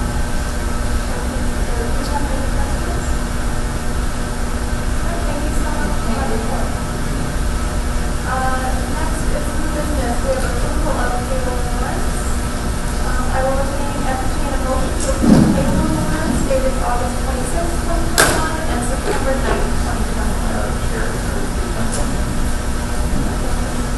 Madam Chair, as per the last report, my wife is currently employed in the district, so I will be abstaining tonight with the people. Thank you, Mr. Mara. Do we have any motion?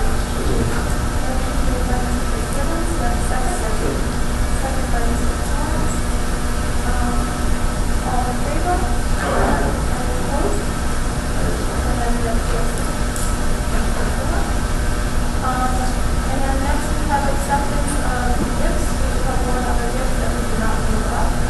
Yes, it's for French Community Education grants, and the amount is $80. It is available on that grant that is given to the school district. I'll entertain a motion to accept the gift of $80 which comes from the Front Street Educational. Second. Motion made by Ms. Moore, second by Mr. Stevens. Any discussion? All those in favor? Any opposed? Any other business? And lastly, we have our second public comment. As stated earlier, the school committee welcomes information, concerns, and opinions from those attending the meeting. In order to give those wishing an opportunity to speak, ensure compliance with open meeting law and other legal obligations, and avoid disruption of the meeting, the committee will not engage with the speaker or with one another in deliberation on comments that are presented during the public comment period. At its discretion, the committee may schedule issues raised by the speaker for deliberation at a future meeting. The chair will now open public comment for a period of 12 minutes for policy DH, and would ask anyone who wishes to speak to approach the microphone, provide your name and address, and keep your comments to under 3 minutes. Do we have anyone in the public that would like to speak? We do not have anyone. And lastly, announcements. The next regular school committee meeting will be Wednesday, October 27th at 7 p.m. and that will be at the high school lecture hall. Do you have any other announcements by committee